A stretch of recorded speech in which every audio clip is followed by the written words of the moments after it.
Imagine you're driving across a bridge to visit a friend. The next day, you get in your car to go back, but there is no longer a river under the bridge you drove across yesterday. Believe it or not, this is exactly what happened to people in the south of Honduras when Category 5 Hurricane Mitch hit in October 1998. Choluteca Bridge, which the local authorities reconstructed earlier that year, was left in the dry, as the river now flowed around it, not under it. The structure soon became famous online as the Bridge to Nowhere. This waterway shifted its course overnight, but it normally happens over longer spans of time. A river will stop flowing straight when there is even the tiniest change in the landscape around it. Even something as tiny as a mouse can weaken a riverbank.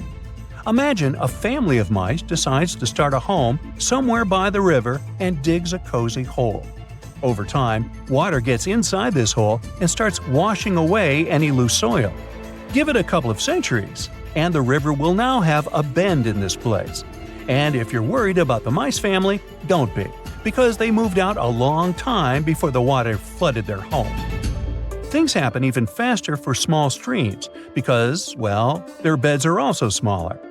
The current breaks down stones, the ground takes them in, and voila, a riverbed or bottom is formed. The current is the strongest in the middle of the waterway, and its power directly shapes the riverbed.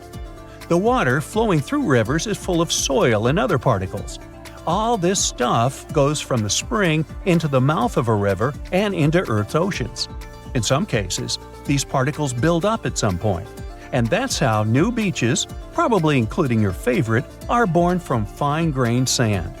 On the other side of the river, the flow of water is much faster, so this fast-moving current literally slams against the next bank. Then, the process of erosion starts all over again. River erosion is what happens when the flowing water takes away soil. And I have to tell you, things go super fast there. That water is so energetic, it can even carve into rocks, creating a canyon.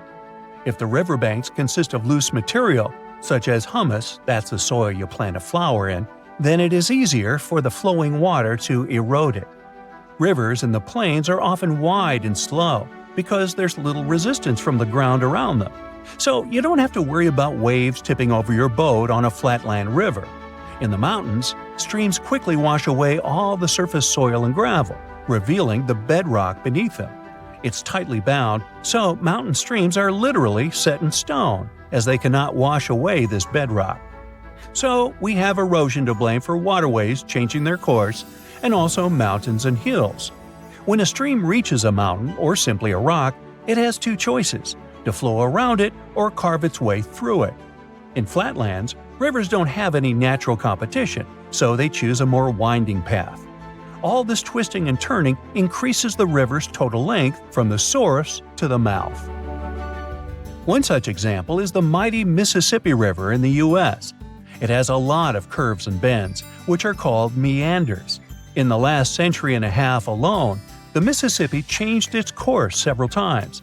The last major case was in 1876 when it left the historic city of Vicksburg in the dry.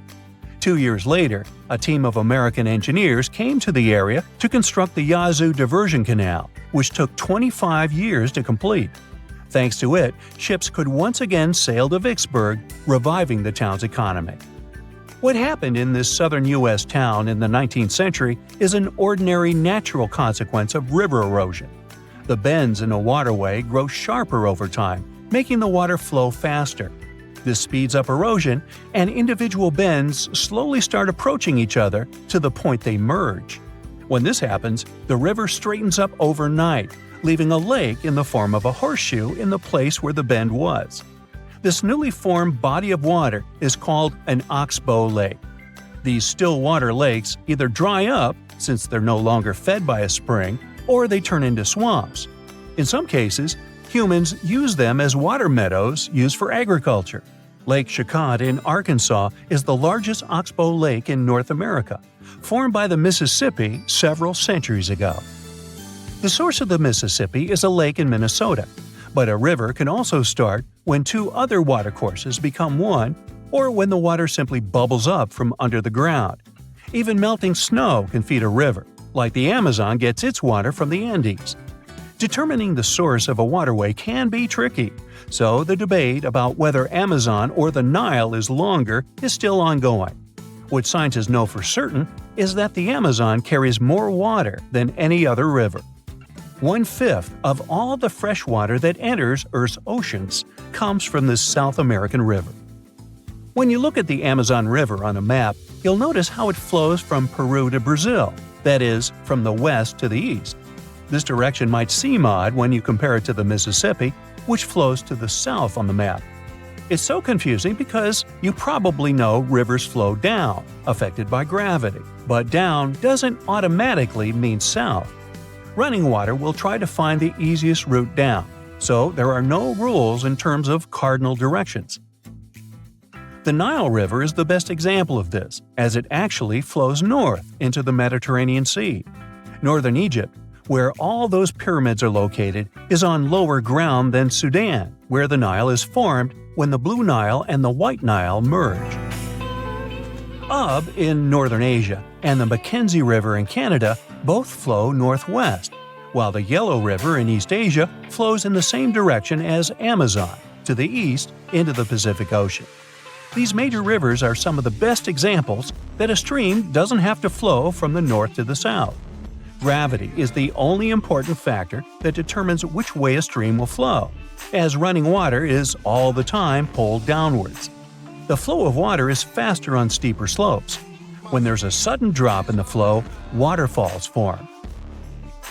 Angel Falls in Venezuela is the highest waterfall on the planet, with water dropping from a height of 2,600 feet. Watch your step. In a waterfall, the falling water can easily reach the speed of a Thompson's gazelle, but as a river approaches the end of its journey, it slows down significantly. The stream doesn't have enough energy to cut into the nearby land.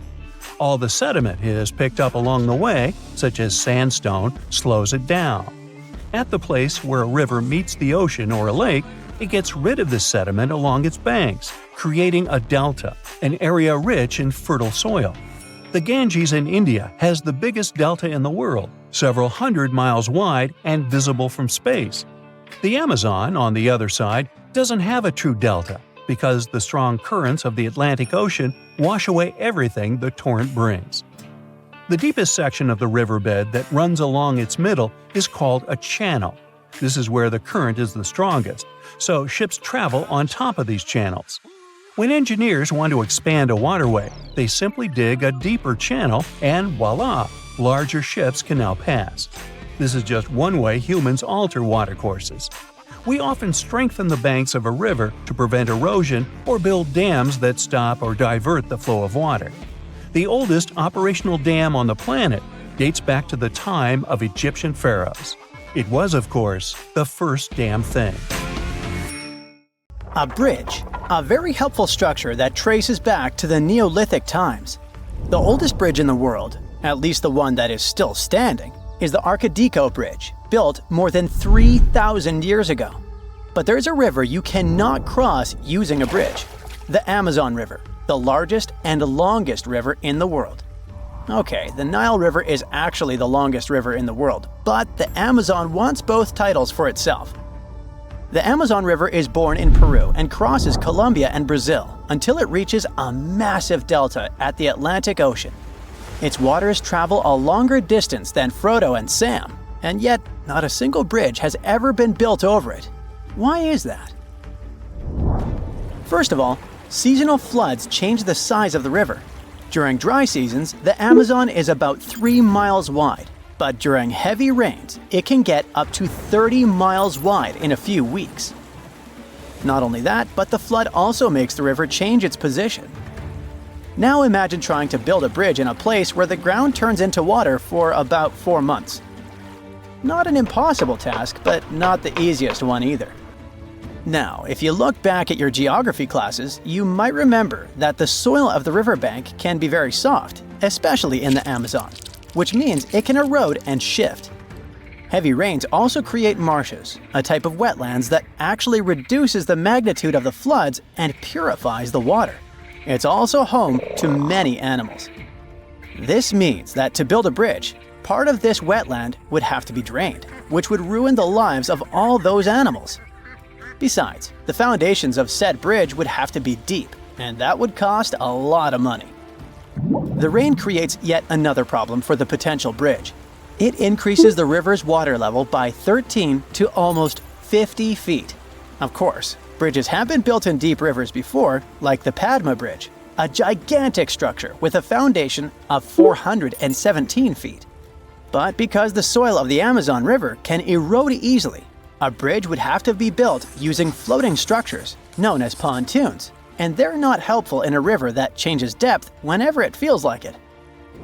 Next on our list of things that are a problem to human endeavors is the Amazon rainforest. This forest spreads over 9 countries and is so big and so dense it could cover about half of Europe. This means that a bridge would almost likely connect one patch of the forest to another. A pointless improvement to the lives of capybaras and jaguars. Of course, the real users of such a bridge would be humans. Most people live around the tributaries of the Amazon River, not around the river itself, because who wants to live like a beaver at a dam?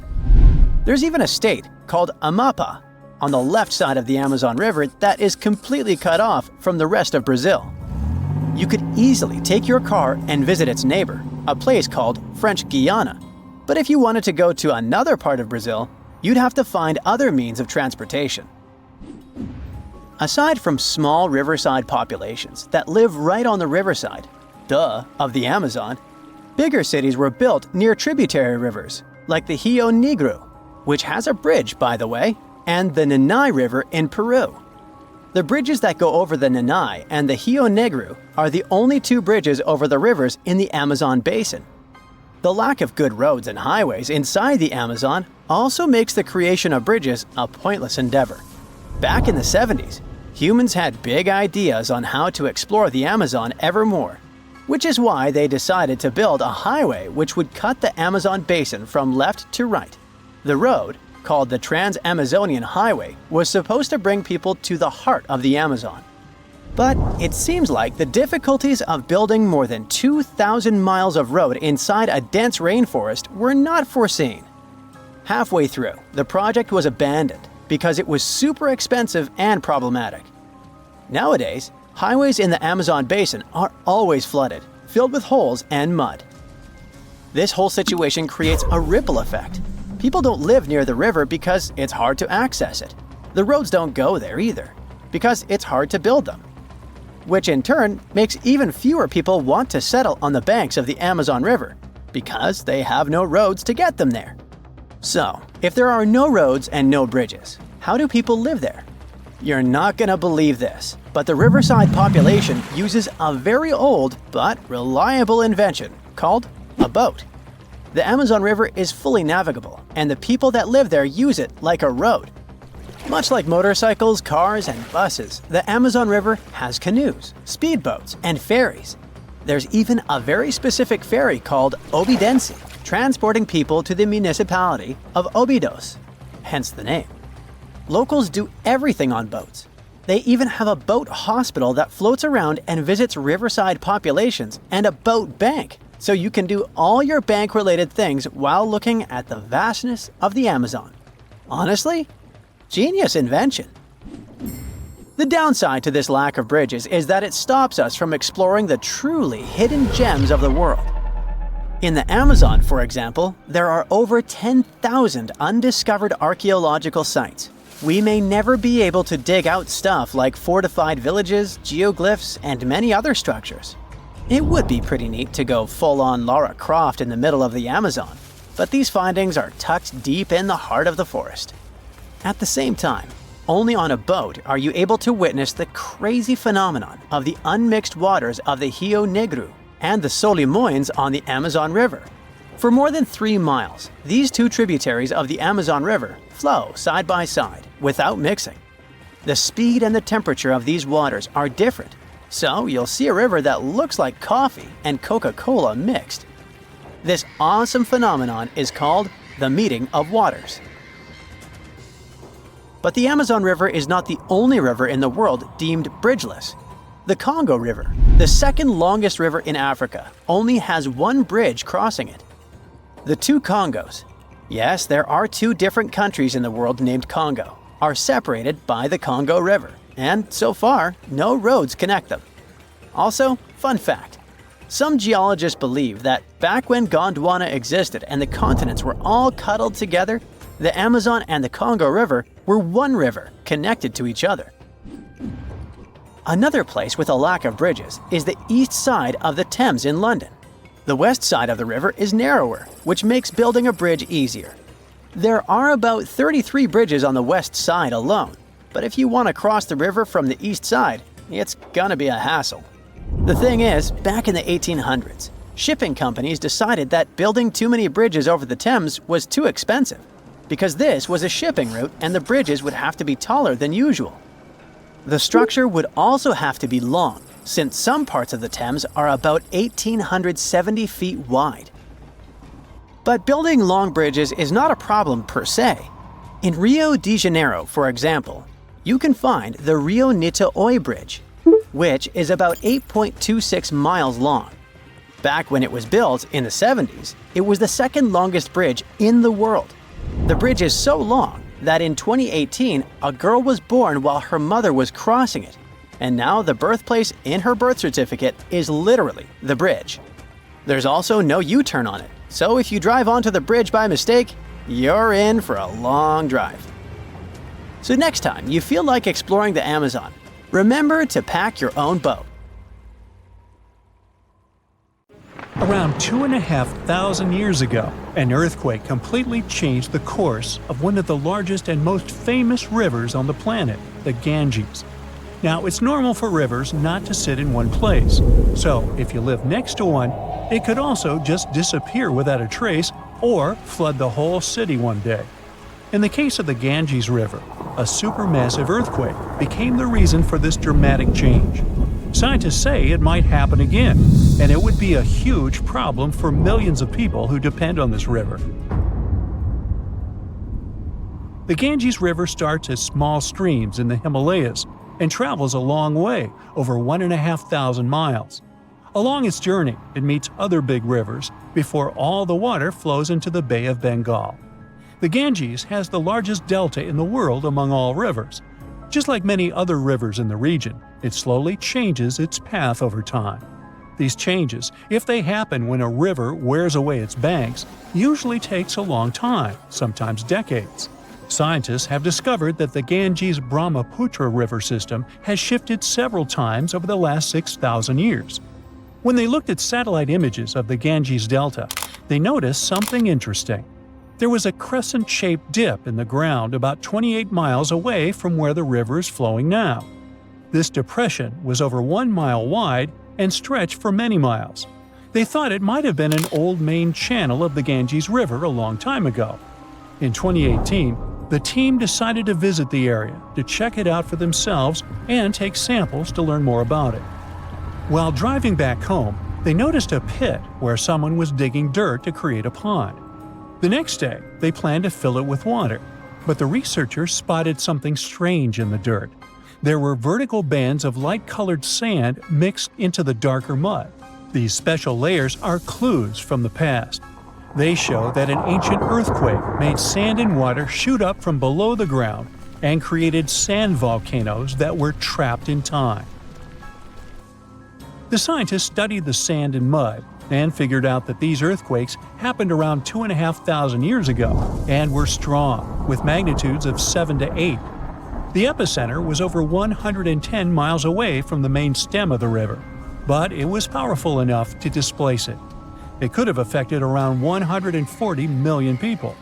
The Ganges-Brahmaputra system is close to spots where Earth's tectonic plates meet, so earthquakes happen here often. There's no danger right now, but scientists think that another massive earthquake could happen in the next few hundred or thousand years. It could threaten up to 170 million people. That's about half the population of the U.S. No one can predict exactly when an earthquake will happen or how strong it will be. Learning how earthquakes in the past moved rivers helps scientists figure out patterns and make guesses about similar events in the future. This knowledge could help us prepare better and create safety plans before another big earthquake strikes. Now, the Ganges isn't the only river at risk. The Yellow River, the Irrawaddy River, and rivers in the United States, like the Klamath and San Joaquin, all face similar dangers. The mighty Mississippi River has also switched its path many times over the last 7,000 years. Right now, there's a huge system of dams and barriers called a control structure in central Louisiana. This structure's job is to stop the Mississippi from spilling over its banks and joining a nearby river. But scientists think that, in theory, these barriers wouldn't handle mega floods. So, the Mississippi could break free and change its course again. This would cause massive problems, especially in southern Louisiana. One of the recent examples when a river changing its course caused disaster was the Kosi River in India. In August 2008, over just a few days, the river's path shifted by almost 60 miles, which is a huge change. Floods happen in some parts of the state rather often, but they hadn't seen such strong ones in over 50 years. They affected around 1,000 villages and 3 million people, and about 1 million people had to be evacuated to safety. Since many of these people hadn't faced floods in so long, they weren't ready to handle it quickly. It caused even more damage to their homes and lives. Scientists have been trying for decades to figure out what exactly makes rivers suddenly change their course. A new study explains that two things work together to make a river to do it. This process is called avulsion. First, there's the setup, which is like building up tension before something big happens. Over time, sediment, sand, dirt, and other stuff carried by the river gets deposited in certain places. It either raises the river above the land around it, or makes a nearby slope steeper than the river's current path. Then there's the trigger, which is like the final straw that makes everything happen. This trigger could be a big flood, an earthquake, or even something like a pile of logs blocking the water. Now, researchers looked at satellite images of about 170 cases of avulsion from the past 50 years. They noticed these events happen most often near river mouths and near mountains. Rivers were about 3 times more likely to change course in these places than in the areas between them. They also studied 58 river channels in detail, using super clear maps to measure super elevation. That's how high the river is compared to the land around it. They also measured slope advantage. That's how steep a new path might be compared to the river's current one. They found that near mountains, rivers often pile up so much sediment that they become super elevated and spill over. But near river mouths, like in deltas, rivers need a steep slope advantage to break through the mud and form a new path. These two factors work together like a seesaw. If one is stronger, the other doesn't need to be as strong for an avulsion to happen. To figure out where a river might go if it changes course, the researchers created a smart computer algorithm. This tool uses maps to measure the terrain's steepness and the river's flow to predict where the river might move. They tested it on 10 past avulsions, and it correctly guessed the path every single time. Scientists hope they could use these findings to protect people living near rivers from sudden floods. Rivers changing course played a big role in creating one of the first organized administration systems in the world. Scientists found clues for this in the territory of ancient Mesopotamia. This name means the land between two rivers, and it was between the rivers Tigris and the Euphrates. People living there relied on these rivers for water, food, and transportation. Scientists wanted to figure out how these sudden changes in these rivers affected ancient people. To do this, they used 2 kinds of maps. The archaeological maps show how ancient cities grew over time, including what types of buildings people built. Certain buildings, like big palaces or city walls, could show when each city first had an organized administration. The second kind of map showed where the Tigris and Euphrates rivers flowed long ago. They often shifted, sometimes slowly, and sometimes very quickly and dramatically. Around the year 5000 BCE, Mesopotamia started to become drier, and farming became harder. Farmers had to grow their crops near rivers, where they could use the natural floods to water their fields or dig little channels to bring river water to their plants. Because farming was so important, towns and cities grew near the rivers too, so people could stay close to their food. But when a river suddenly changed its course, people didn't give up. They worked together to dig long canals to bring water from the new river path back to their fields. The canals helped them get water again, and the administration buildings showed they were organizing as a community to solve big problems together. Most rivers in the world flow into the sea, but the Okavango in Africa takes its massive waters right into the Kalahari Desert, and it looks like this river manages to do the impossible and defies gravity. The Okavango starts in the highlands of Angola, runs for 1,000 miles like any other normal river, and then drops into the largest inland delta on Earth, known as the Okavango Swamp. The delta has land slopes dropping at nearly 150 feet, which is about half as tall as the Statue of Liberty. The area where the Okavango Delta is now used to be part of a lake that dried up around 2,000 years ago. It takes the Okavango water several months to complete its journey, and the landscape there is never the same. The first European to have found the delta was the Scottish explorer David Livingstone. Yeah, the Dr. Livingstone, I presume, guy? That's him. When he first saw it, he was shocked as he noticed that the water seemed to be flowing backward and even uphill. He saw two strong watercourses connecting the Okavango to the wetland systems to the east. Decades later, other explorers saw them completely dry. Several years later, the watercourses were full again, and they kept emptying and filling up, sometimes changing direction. Scientists managed to explain this mystery when they found a hidden network of faults, part of the Great Rift Valley, under the sand.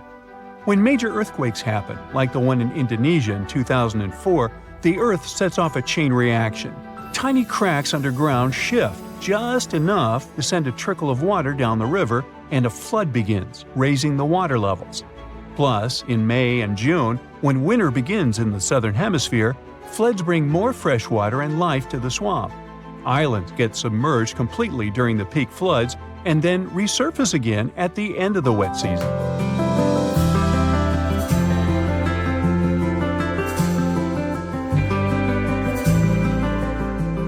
Wildlife just loves all the water in the delta, and you can often see migratory elephants bathing among pink lily pads and silverfish, bream, barbels, and other fish. There are lions, cheetahs, buffalo, wildebeests, hippopotamuses, hippopotami, zebras, wild dogs, crocodiles, and other species of animals. Storks, ibis, herons, cranes, and geese like to fly by, along with 450 species of birds. Although the Okavango has plenty of water that is priceless in the desert, people hardly settle along its banks. One big problem here is the tsetse fly. But if you're feeling adventurous, you can come here for a water safari. Scientists from Imperial College in London stumbled upon a totally unexpected river under the Antarctic ice sheet. It slurps up water from an area as big as Germany and France combined. Scientists used to think the lakes under the Antarctic ice were just chilling by themselves. But now it turns out they're part of an interconnected river network. Water under the ice can form in two ways, either from melted snow seeping down or from the Earth's natural heat and the ice grinding over the ground. The Antarctic gets a lot of surface melting during the summer, but Antarctica is usually too chilly for that. This newly found river is proof that there's plenty of water down there just from the ice melting from below. This river could make Antarctica lose its icy cover way faster. If things heat up enough to melt the surface, that water could rush down and mess with the base of the ice sheet, turning Antarctica into a melting mess like Greenland. If the ice starts moving faster than the water can handle, it's going to create more friction, making even more water and speeding up the melting process. The researchers are on a mission to dig deeper into how this river system works and see if it's causing trouble in other parts of the icy continent. Understanding what's going on down there could give us a heads up on how a changing Antarctica might shake up the whole planet. The Roe River in Montana flows for just a bit over 200 feet between Giant Springs and the Missouri River. It was mentioned in the Guinness Book of World Records as the shortest river in the world, but they had to remove this category altogether because there was some heated debate over this title. Residents of Oregon claim that their D River was the absolute champion, as it all depends on when you measure them. There could even be shorter rivers in Norway or Indonesia, depending on what you see as a river. The official definition says it's something that has constant flowing water in the form of a current and is fed by upland sources or another river, lake, or watershed. Creeks and brooks flow together to form streams. Streams become rivers, and rivers take the water from higher to lower lands, ending in the ocean. There are 12 stream orders, and the first two levels don't have other streams feeding them.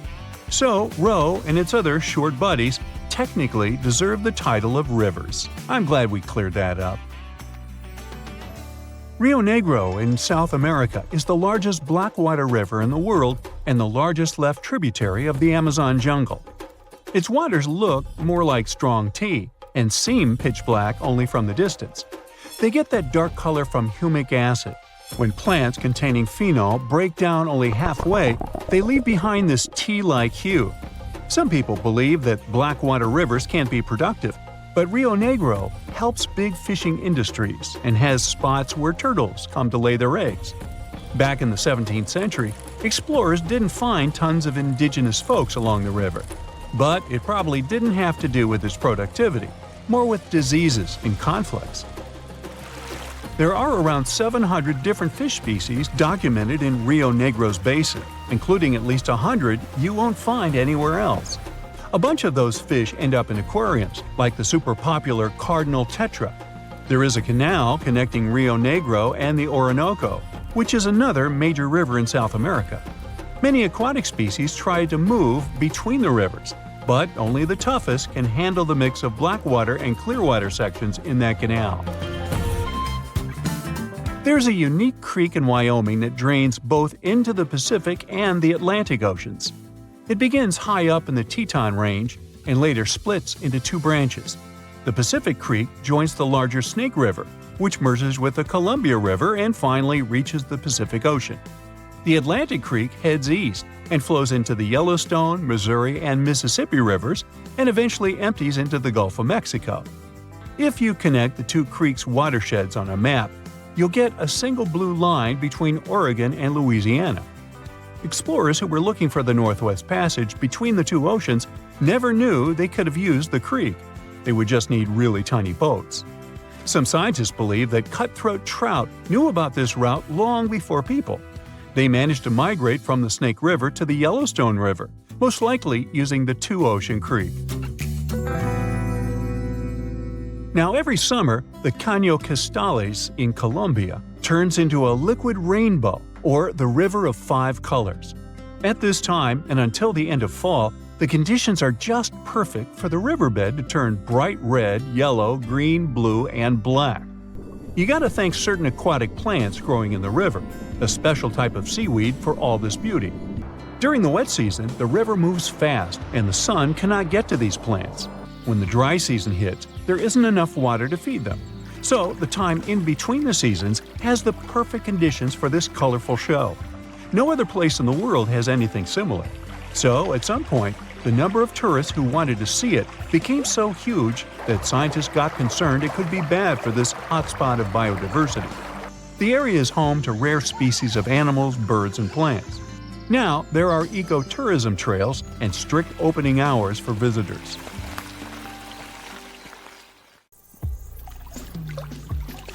Now, of course you know that the Amazon River is famous for its piranhas, bull sharks, and other creatures you don't want to meet. But there are even more dangerous rivers in the world.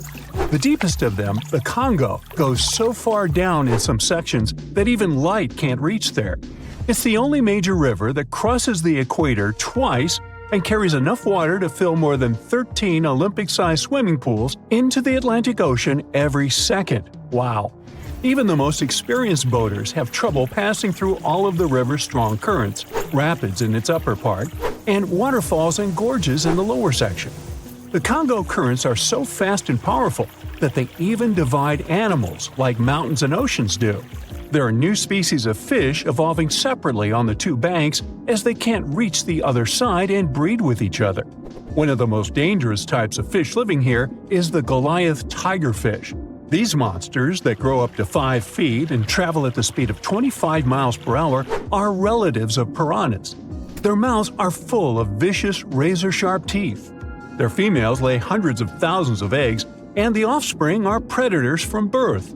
You have a good reason to fear the Goliath tigerfish, as they're the only freshwater fish in Africa that have attacked crocodiles and even humans. Okay, not swimming there. There are dense jungles and more hungry wildlife, including snakes and some aggressive hippos, all along the river. Still, it's used as a water highway in Central Africa, so barges traveling on it for weeks are often crowded with up to 2,000 people and capsize every now and then. And if you believe the local folklore, there's one more thing to be afraid of: the one who stops the flow of the rivers, a dinosaur-like beast that is said to live in the Congo River basin.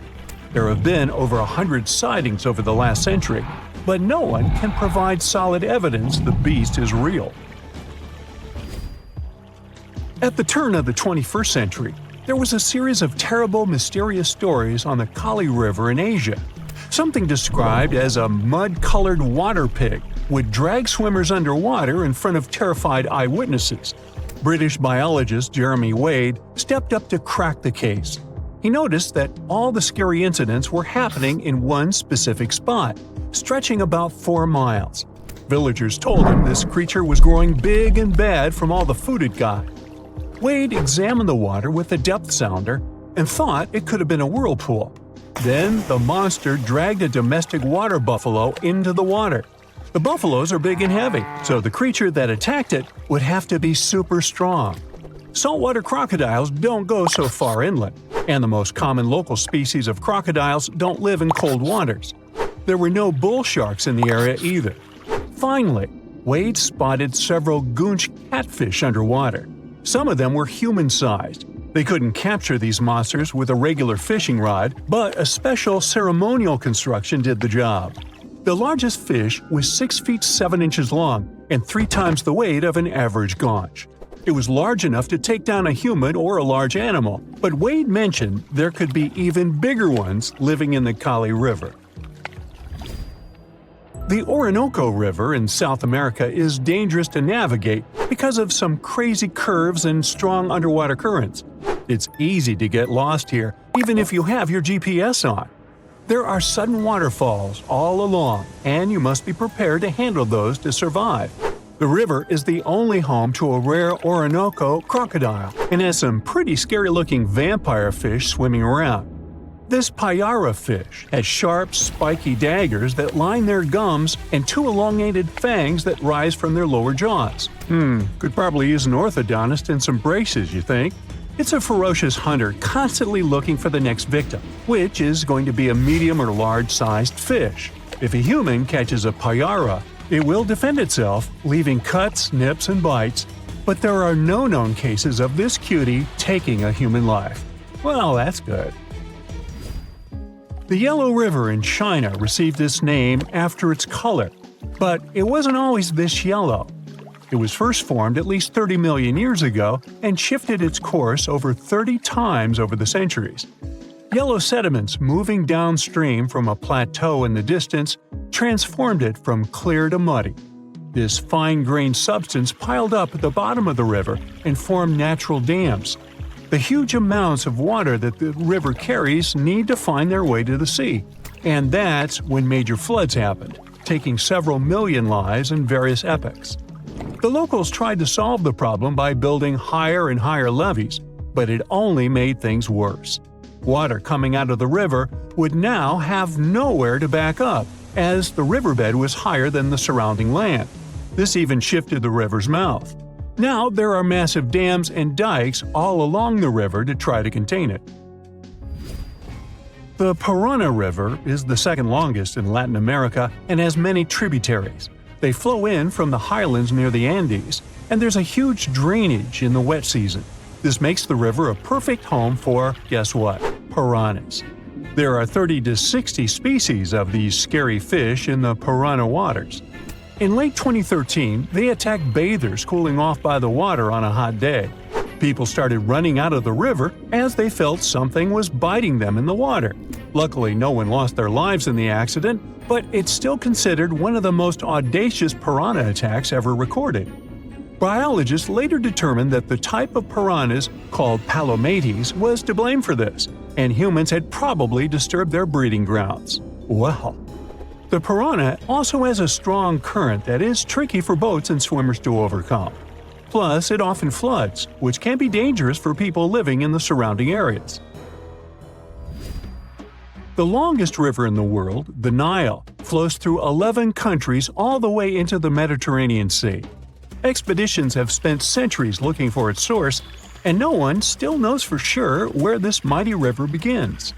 Adding to the mystery, the Nile takes an unexpected turn right in the middle of the Sahara. Scientists have figured out the reason is a massive underground rock formation from millions of years ago. The Nile has served as the most important water highway for civilizations through centuries, but it has some pretty dangerous inhabitants, like crocodiles that grow to be 20 feet long, which is slightly more than the height of an average giraffe.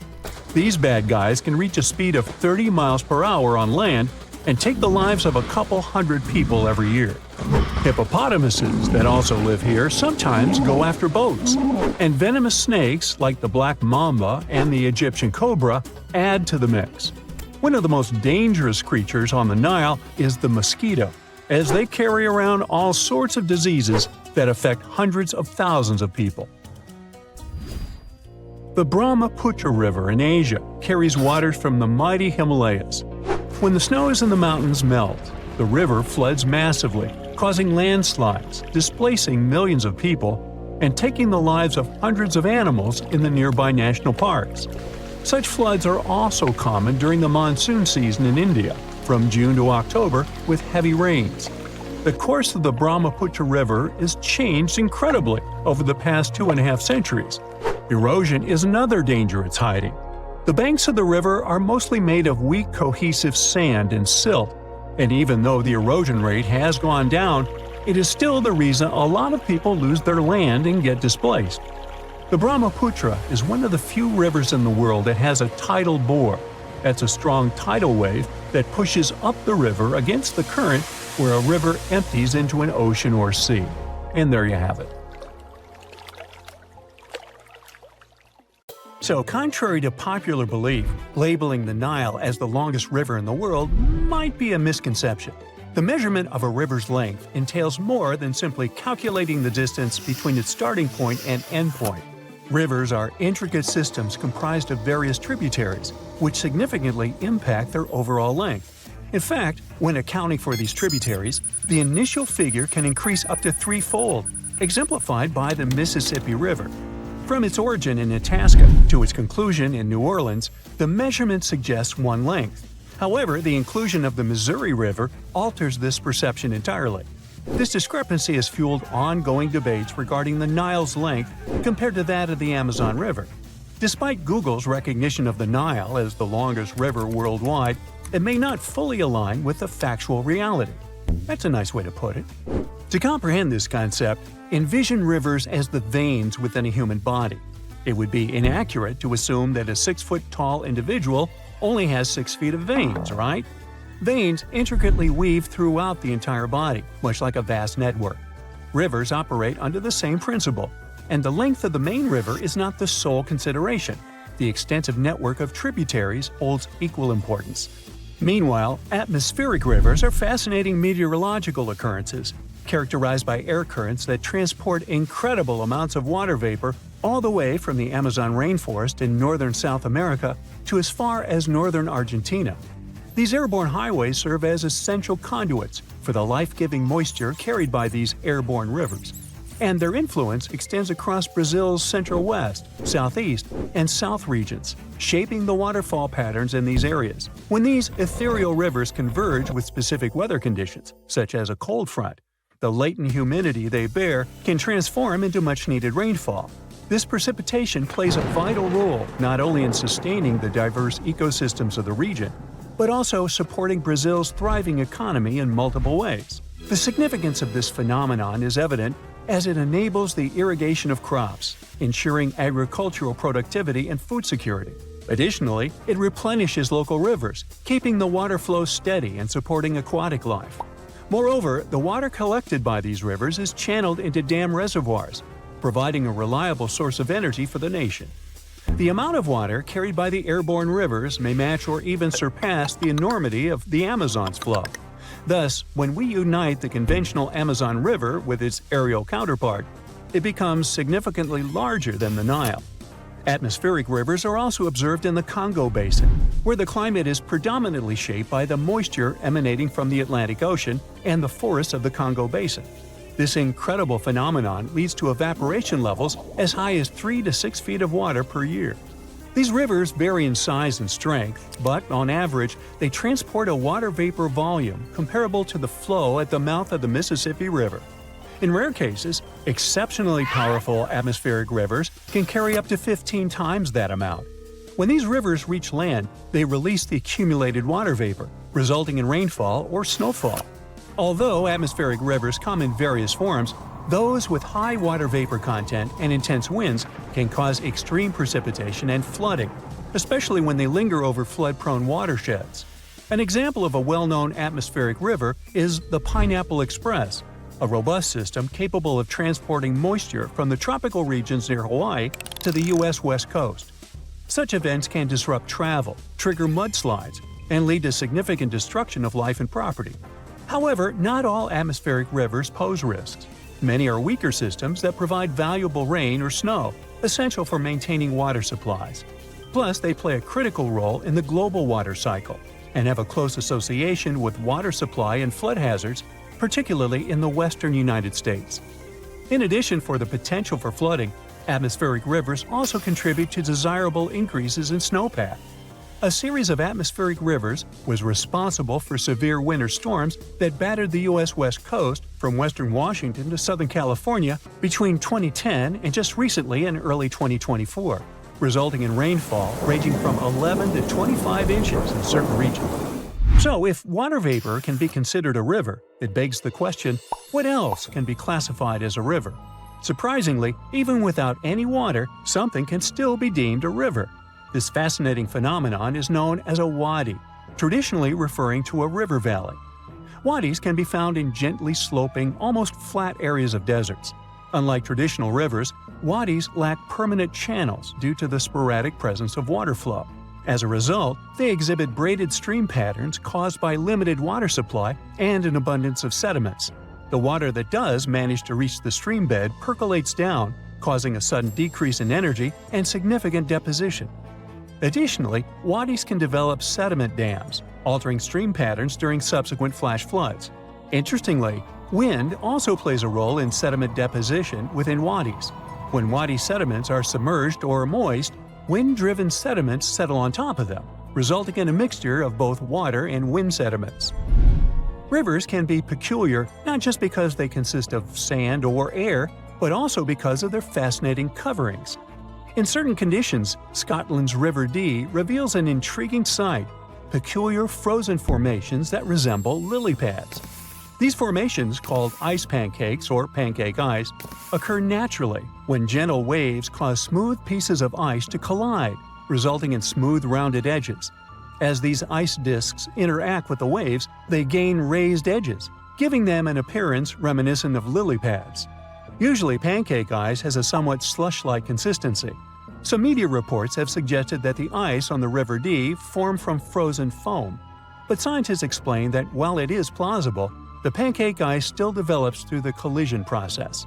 Over time, these ice pancakes often merge together, forming large sheets of ice. If the ice becomes thick enough and the water remains turbulent, it can bend, fracture, and stack upon itself, creating remarkable structures called ice ridges. Now, imagine a river not made of water but of methane. It may sound like an outlandish idea, but on Saturn's moon Titan, this is actually a reality. Vid Flamina, a fascinating river on Titan, consists of liquid methane and ethane and has drawn comparisons to the mighty Nile. Stretching over 249 miles, it gracefully flows into Legia Mare, which is Titan's second-largest hydrocarbon sea. While most of Titan's surface is composed of water ice, Vlydflumia stands out as a breathtaking river that carves canyons into the icy terrain, mimicking solid bedrock. NASA scientists believe that this extraordinary river hosts rapids, whirlpools, and even waterfalls, mirroring the features found in Earth's rivers. When NASA's Cassini probe reached Saturn in 2004, its main goal was to explore this giant planet and its moons. Scientists were particularly interested in finding evidence of liquid methane on Titan due to its unique surface temperature and methane-rich atmosphere. However, initial observations from Cassini concentrated on Titan's equatorial region, disappointed the researchers as they found no signs of seas or rivers. But this disappointment turned into excitement when Cassini's orbit shifted, enabling the team to focus on other areas of Titan's surface using radar techniques. Surprisingly, radar signals bounced off various angled and rough features such as sand dunes, cliffs, and rocks. But when the radar reached Titan's polar regions, the signal ceased, revealing mysterious dark spots resembling lakes, rivers, and tributaries akin to those found on Earth. The groundbreaking discovery came in December 2012 when Yanni Radabau, a scientist working with Cassini's team, announced an image captured in September of the same year.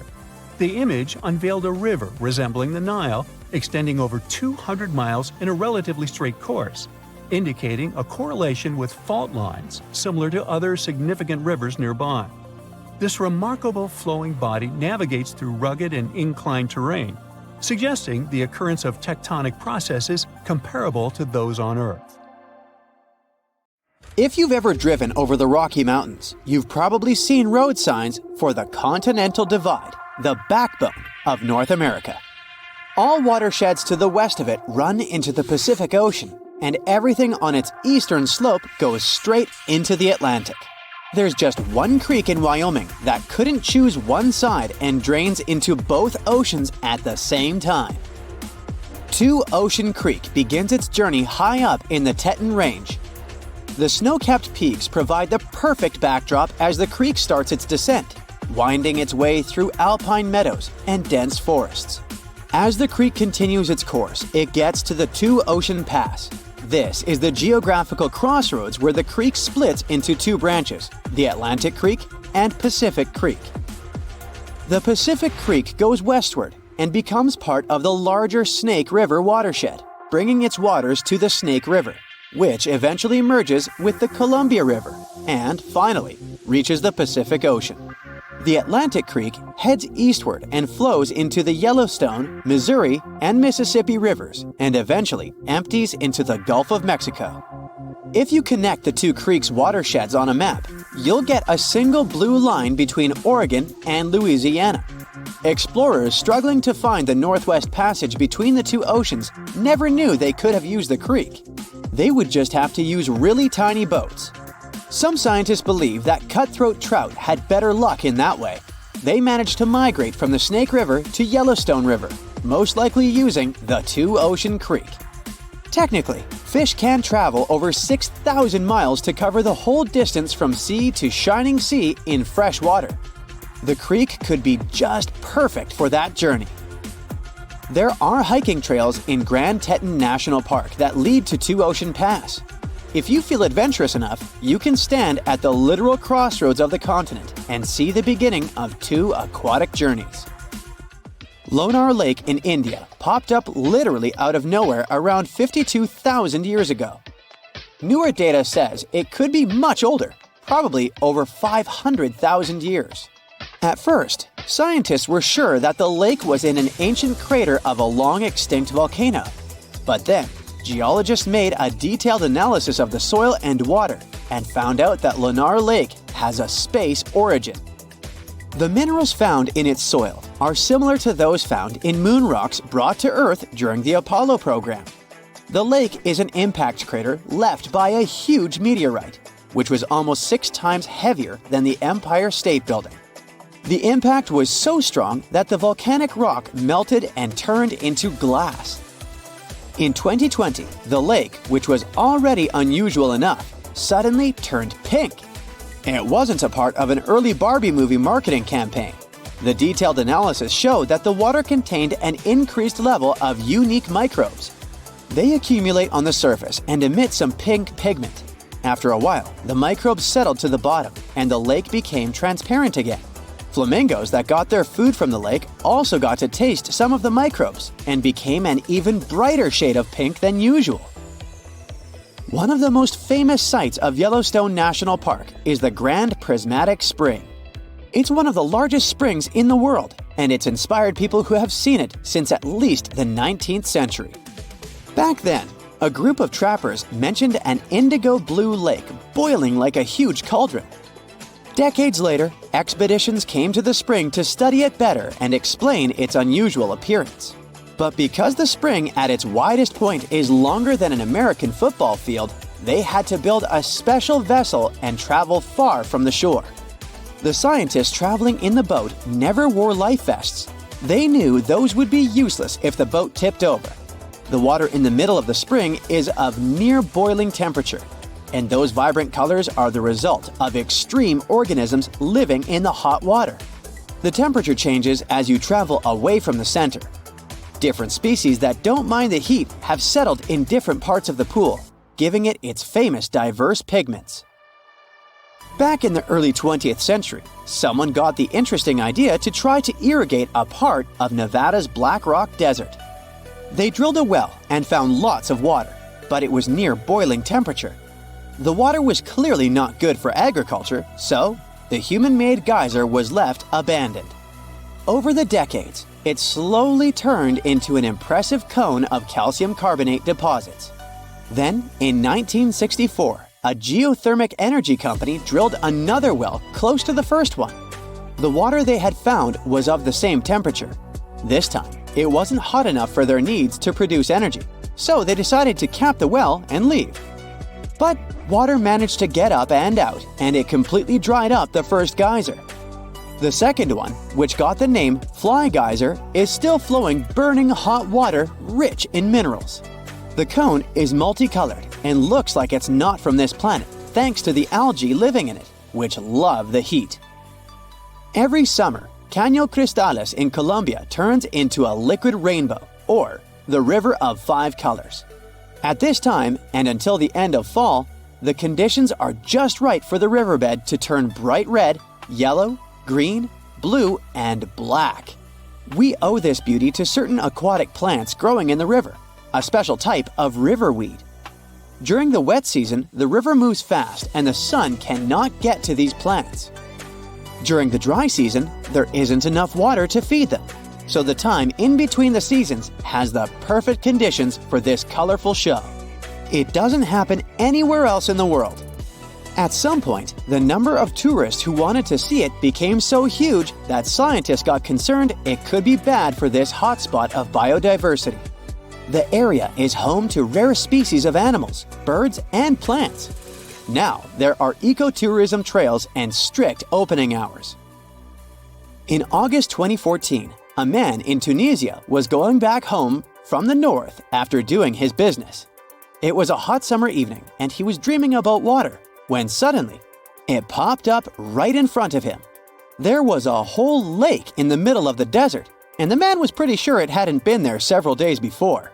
The new body of water got the nickname Mysterious Lake, and actually became a great mystery. Hundreds of people came here to swim in the clear, cool water. The lake became a popular place, but a few days later, the water turned dark green. The locals didn't care about this and continued to bathe in the lake.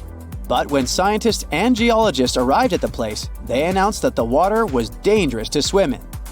The lake was stagnating. It didn't refresh itself from underground streams, and the rains didn't feed it either. That's why the water became moldy and dirty. The lake contained algae and a lot of harmful bacteria dangerous to the human body. Scientists also found out that the land in this region had phosphate deposits. This substance can decay. But even that didn't stop people from bathing in the lake in the middle of the desert. How it got there remains a mystery. Some experts think that heavy rains have filled a hole in the ground with water. Another, more popular theory says that an earthquake had formed the lake. The seismic activity must have torn the Earth's crust above the water table, and then underground springs had filled the crevice. So, in theory, The lake could drain back out one day, just as suddenly as it had appeared.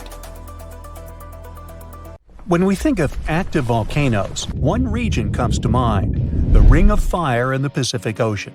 3/4 of Earth's volcanoes sit within this belt. Compare the area to Australia, which doesn't have any volcanic activity. The old continent of Europe is also calm, or at least we like to think so. Can you guess what the most active volcano in Europe is? If you thought of Mount Etna on the island of Sicily in Italy, you were right. The volcano has erupted about 200 times and has been far from sleeping in recent decades. The last time this happened was in August 2023. The highest mountain in the Mediterranean is 500 million years old. But in Iceland, there is a much younger volcano. It sprang into action on the 10th of July 2023. In the afternoon, 3 fissures appeared in the ground on a peninsula in the southwest of the island. This was at a base of a small mountain peak. Its name means Little Ram in the local language. The volcano spewed molten lava high into the air. There were also gas plumes in the area. But the scientific community wasn't surprised by the event. They already knew about the volcanic area that stretches between the cities of Reykjavik and Keflavik. Its name is hard to pronounce. Hey, I want to buy a vowel. It had already erupted during the previous 2 summers. This activity came after 8 centuries of dormancy. In the days leading up to the latest eruption, seismologists, the scientists who study earthquakes, recorded over 12,000 tremors. When the ground opened up in July, the fissures were over 1.5 miles long. The following morning, 2 of them closed. All the lava was now coming out of the last fissure. It grew into an elongated cone, the simplest shape of volcano we are all familiar with. The lava soon filled a large crater. It grew almost 100 feet tall during the first week, and it is still growing. On the night when the eruption started, lava spread out in all directions. Its cinders set ablaze the dry moss in the vicinity. Local authorities closed off the surrounding area. There were toxic gases from the volcanoes and smoke from the burning moss. Firefighters flocked to the area. After a week, they proclaimed the area safe. Visitors soon came to witness the birth of Europe's youngest volcano. This form of tourism is quite developed in Iceland. People come from all over the world to watch active volcanoes. The land of fire and ice is home to more than 130 volcanoes. Some 30 of them are active. Now, I know what you're thinking right now. Is volcano tourism safe? In Iceland, it is. The country's authorities research and constantly monitor all of the hotspots. The island is dotted with several dozen seismic stations. These help researchers accurately predict future eruptions, and emergency services are accustomed to these sorts of events. They can quickly cordon off danger zones. This is what happened in 2010. A volcano in the south of the island, the name of which everyone struggled to pronounce, erupted. It spewed out a plume of steam and ash that was 7 miles high. This wasn't a fun time to be an air traveler. Winds carried the enormous plume southeast toward northern Europe. Many countries closed their airspace for several days for safety reasons. The volcano erupted in March, but the Earth was shaking from January the same year, so seismologists knew that an eruption was approaching. When it comes to the continent's youngest volcano, the tourist infrastructure is already there. Visitors can leave their cars at a designated parking lot. Then they go on a 5-hour-long trek. This leads to a viewing deck. Tourists are so close to the epicenter that they can feel the heat haze from the crater. The sight is the most impressive at nighttime. Safety is never a concern. Scientists regularly chart out hazard maps that outline the borders of lava fields. This way, visitors who stick by the rules are never in harm's way. More than a week after the eruption started, a section of the crater collapsed. Lava flowed downhill west of the volcano. This majestic smoldering hot river is slow-moving lava. Scientists categorize it as an AA type. The term is Hawaiian. It describes basaltic lava that has a rough and brittle surface. The flow is composed of broken lava blocks that are called clinkers. They fall off as the substance flows. This reveals red-hot areas. The cooler sections of lava are gray and black in color. When it moves forward, it produces a distinctive sound like shattering glass. Nearly a month after the eruption of the new volcano, we got aerial footage of an interesting phenomenon. A tornado formed directly over the lava flow. This occurs due to the high temperatures in the area. When the conditions are right, a column of heated air can easily turn into a mini tornado. Scientists observed a similar event happen during the 2018 eruption of Mount Kilauea in Hawaii. The lava fields of Europe's second-largest island tell the story of the creation of Iceland. It sits above the place where the North American and Eurasian plates meet each other. Tectonic plates are huge, rocky chunks of Earth's most outer layer. There are roughly 20 of them. They rest on a partially molten layer of rock. All the lava we see on the surface starts its journey here. You could say that these plates float on molten rock. Their boundaries are unstable, so when two plates grind past each other, they release tremendous amounts of energy. The formation of volcanoes is one result. These are places where the molten rock travels upward to the surface. Iceland began to form some 60 million years ago.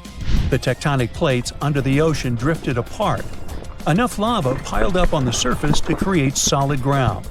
This ancient rock is under the waves today. As new lava reaches the surface and cools down, it pushes the old rock away from the center of the island. That's why the oldest parts of Iceland aren't 60, but only 16 million years old. The country's active lava fields are young in geological terms.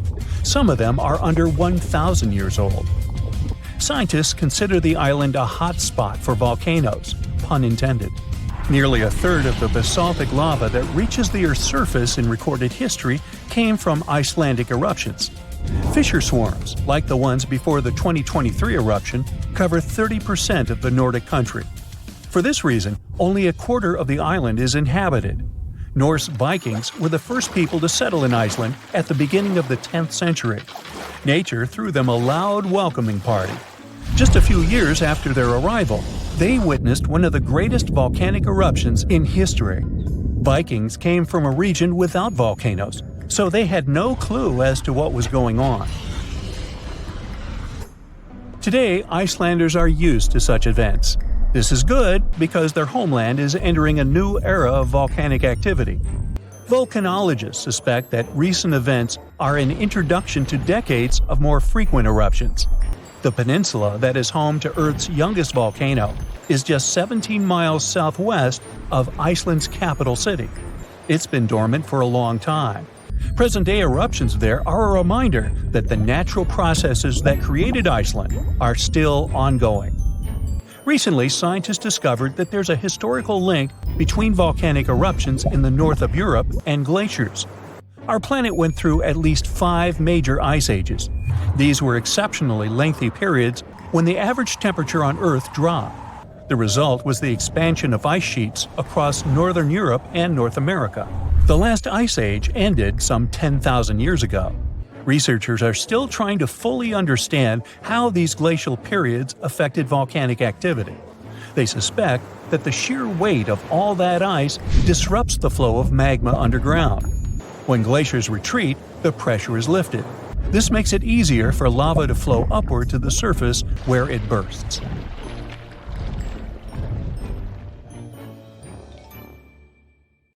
Let's begin with Naga Fireball. Nope, it's not some spicy Thai dish. It's actually a weird ball of fire that appears out of nowhere in the sky above the Mekong River in Thailand. Glowing balls are alleged to rise from the water to the air. The magnitudes of these balls range from a small sparkle to the size of a basketball. Locals reported having seen between tens and thousands of fireballs per night. This mysterious phenomenon has baffled and amazed people for centuries. Legend has it that the Naga Fireball is produced by a giant serpent-like creature called the Naga, who lives in the Mekong River and spits out balls of fire to ward off evil spirits. But science has another boring explanation. The common belief among scientists is that these balls are related to methane gas igniting in the air. No matter what the reason is, thousands of people visit the banks of the Mekong River around October to witness this spectacle. So, if you're ever in Thailand in October and you see a glowing ball of fire in the sky, don't panic. It's just the Naga fireball doing its thing. The fire rainbow. Have you ever looked up at the sky and seen a rainbow on fire? Here I want to clear up a common misconception. The fire rainbow has nothing to do with actual fire. It's a type of cloud formation called a circumhorizontal arc. Try saying that 3 times fast. It's a rare and beautiful sight that happens only when the conditions are perfect. So, how does a fire rainbow form? It all starts with some high-altitude cirrus clouds, which are made up of tiny ice crystals. When the sun shines through these clouds at the right angle, it refracts through the ice crystals and creates a stunning display of colors. The result is a rainbow-like arc that seems to be on fire. Now, you may be wondering why it's called a fire rainbow if there's no actual fire involved. It's because of the colors. This phenomenon has vibrant hues that resemble flames, with shades of red, orange, and yellow. Another rare display of nature's awesomeness is the Brocken Spectre.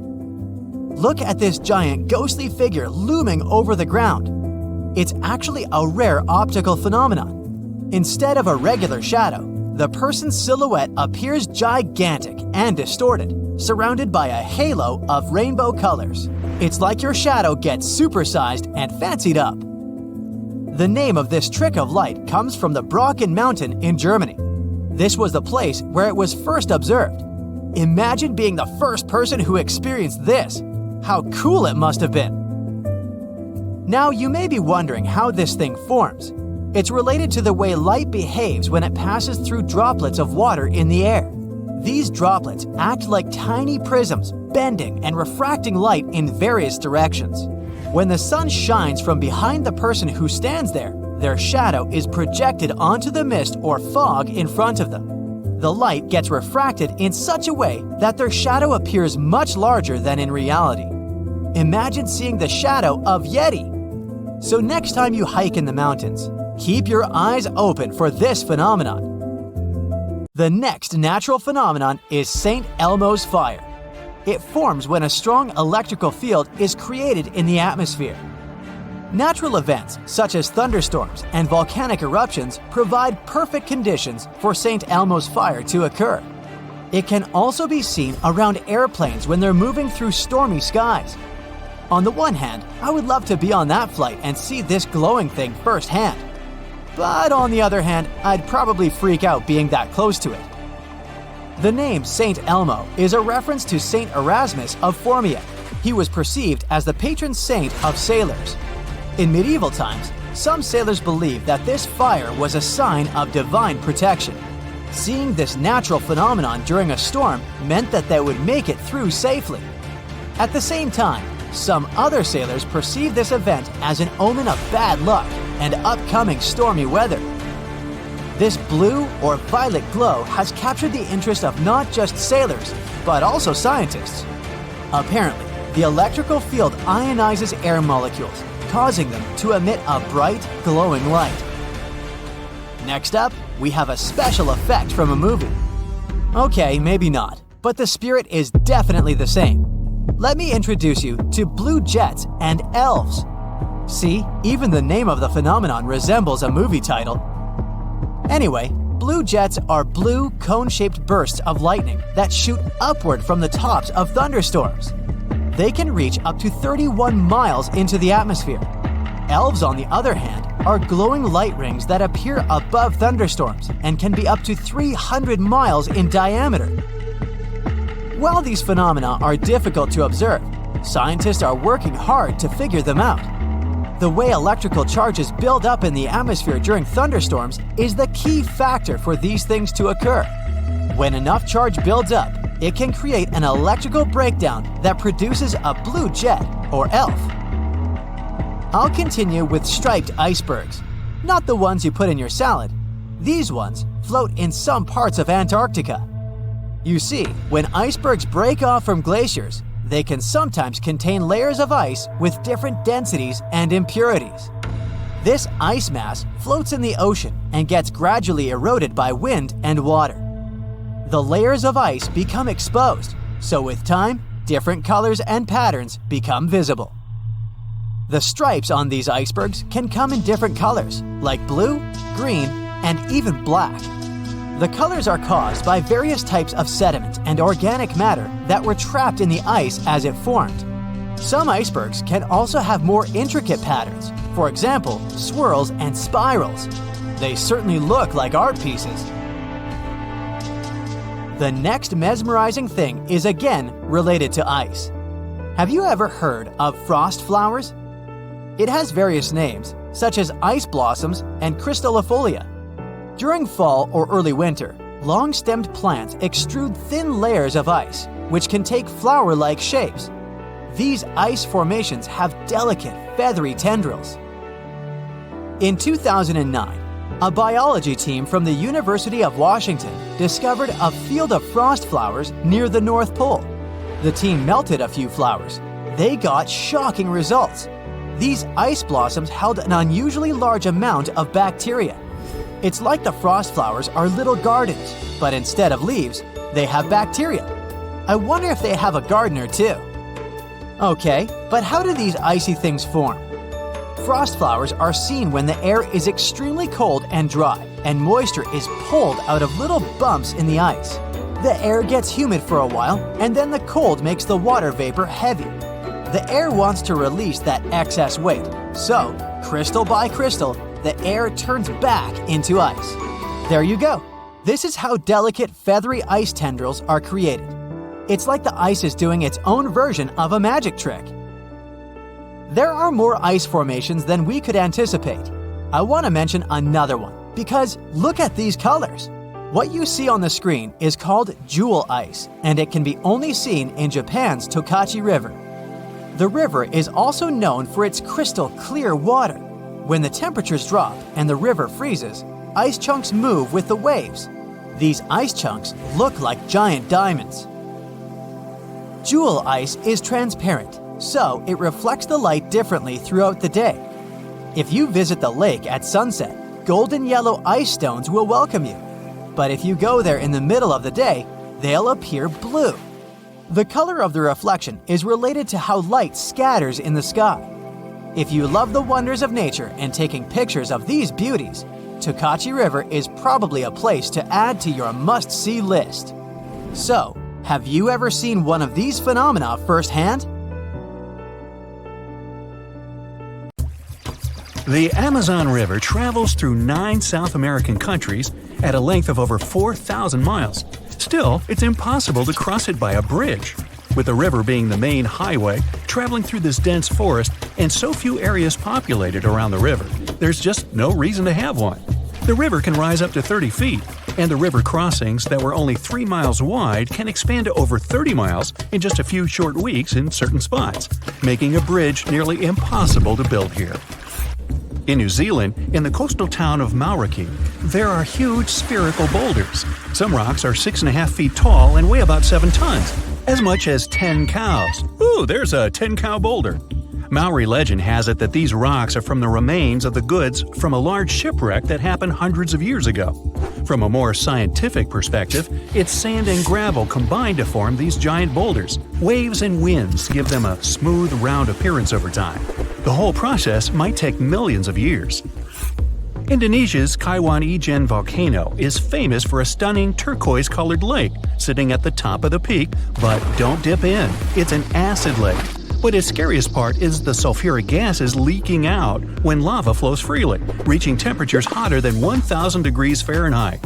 When those gases come in contact with the air, they combust into a spectacular electric blue flame. That's why the volcano has blue lava. The island of Surtsey, south of Iceland, was formed over 50 years ago by a volcanic eruption. It all began back in 1963 when a powerful volcanic eruption created one of the youngest islands on the planet. All sorts of bacteria, fungi, and molds began taking over the island, leading to numerous other animals finding their way here, like seals and birds. Birds and ocean waves deposited seeds all over the island. Sadly, the island's getting smaller now because of water and wind erosion. Located off the coast of Brazil, there's an island called… I'm a bit rusty on my Portuguese, so here it is on the screen. It looks perfectly untouched and pristine. Bad news? Dangerous snakes overrun it completely, so take a doctor with you in case you want to go there. Over 4,000 of the golden lancehead vipers inhabit this island. These 3-foot-long snakes are among the most venomous in the entire world. I think I'll skip that. Landing down under, you can see the Opera House, Uluru, lots of kangaroos, and catch the strangest wave of the world, Wave Rock in Western Australia. It's not made of water, but stone. It can be up to 50 feet tall and almost 300 feet long. It's especially incredible after rains in winter when the Western Australian wildflowers fill up the entire landscape. In Atlanta, there's a World of Coca-Cola museum. The formula for the secret recipe is in a large security vault, heavily guarded at all times. Only a handful of people can get through those vault doors. Since its creation in 1886, the company has kept it a secret for only the most honest employees. In 2006, a former worker tried to sell the formula to Pepsi, only for Pepsi to call the police and inform Coca-Cola. The Polka Dot Lakes is a must for anyone who is in British Columbia. After the summer's scorching heat evaporates the lake's water, it leaves behind yellow, blue, and green water spots. These pools are full of all sorts of minerals, like sodium, calcium, and magnesium sulfates that get concentrated in the pools. You can't get too close or even dip your feet into them. A fence protects the entire lake with a sign about how culturally and ecologically sensitive the area is. In Death Valley, California, there's a mystery of the sailing stones. Since the early 1900s, the mystery of how all these stones were seemingly moving by themselves across the desert floor baffled everyone. Some believe that the rocks move by thin pieces of ice around the stones pushed by winds after winter. No one ever saw any of these rocks moving until 2014. Scientists set time-lapse recorders, and the footage showed the rocks sliding along the ground over time. The marble caves in Chile, located in the beautiful area of Patagonia, formed from over 6,000 years of waves wearing down the rocks. The crystal blue walls reflect the vibrant turquoise water, making it perfect for kayaking. Walking in Chestnut Ridge Park in New York, one can see an eternal flame. What makes this one stand out, though, is it's underneath a waterfall. Occasionally, the flame will go out for short periods, but it will light up again. Sometimes it's thanks to certain hikers along the way. If you ever stop your car on a magnetic hill in New Brunswick, Canada, you'll see the car might start rolling backwards up the hill, all by itself. While it looks like it's moving the wrong way, this is just an illusion. There are several hills like this all around the world. What looks like an incline is the opposite, all because there's no horizon for perspective. The brightest bioluminescent bay in the world, called Puerto Mosquito, is located off the coast of Puerto Rico. The bay is named for the pirate Roberto Cofresi and his small boat El Mosquito, not after those annoying insects. During the summer months, you'll have glassy water at night with millions of tiny microorganisms bumping into each other and emitting blue light. The Chocolate Hills in the Philippines is a group of unusually shaped hills located in the middle of the island of Bohol in the Philippines. There are 1,000 to 2,000 discovered so far. They have nothing to do with chocolate at all, but they resemble the color after the dry season, when the grass turns from green to brown. In the northeastern part of Thailand, 466 miles away from Bangkok, is a 75-million-year-old rock formation sticking right out of the mountains. Their shapes look just like a pod of whales swimming together. No wonder this place is called Three Whale Rocks. Millions of years ago, this area was just a desert, but this land has changed quite dramatically during this time. These sandstone mountains were lifted up by plate tectonics, that's the shifting of the crust layers, called lithosphere, and erosion by the Mekong River, resulting in the strangely shaped rock formations we see today. Salar de Uyuni in Bolivia is the world's largest salt flat. At 4,050 square miles in size, it's twice as large as Grand Canyon National Park. After winter has passed, the salt lake is transformed into a beautiful giant sky-reflecting mirror between September and May. With salt all the way to the horizon, it creates an illusion of endlessness. The thin layer of water left over from ice melting creates a shimmering effect of the sky. making it one of the best places to visit in the world.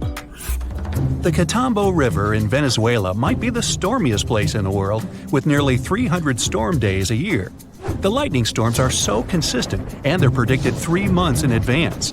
During the wet season in October, you might see 30 lightning flashes in a single minute.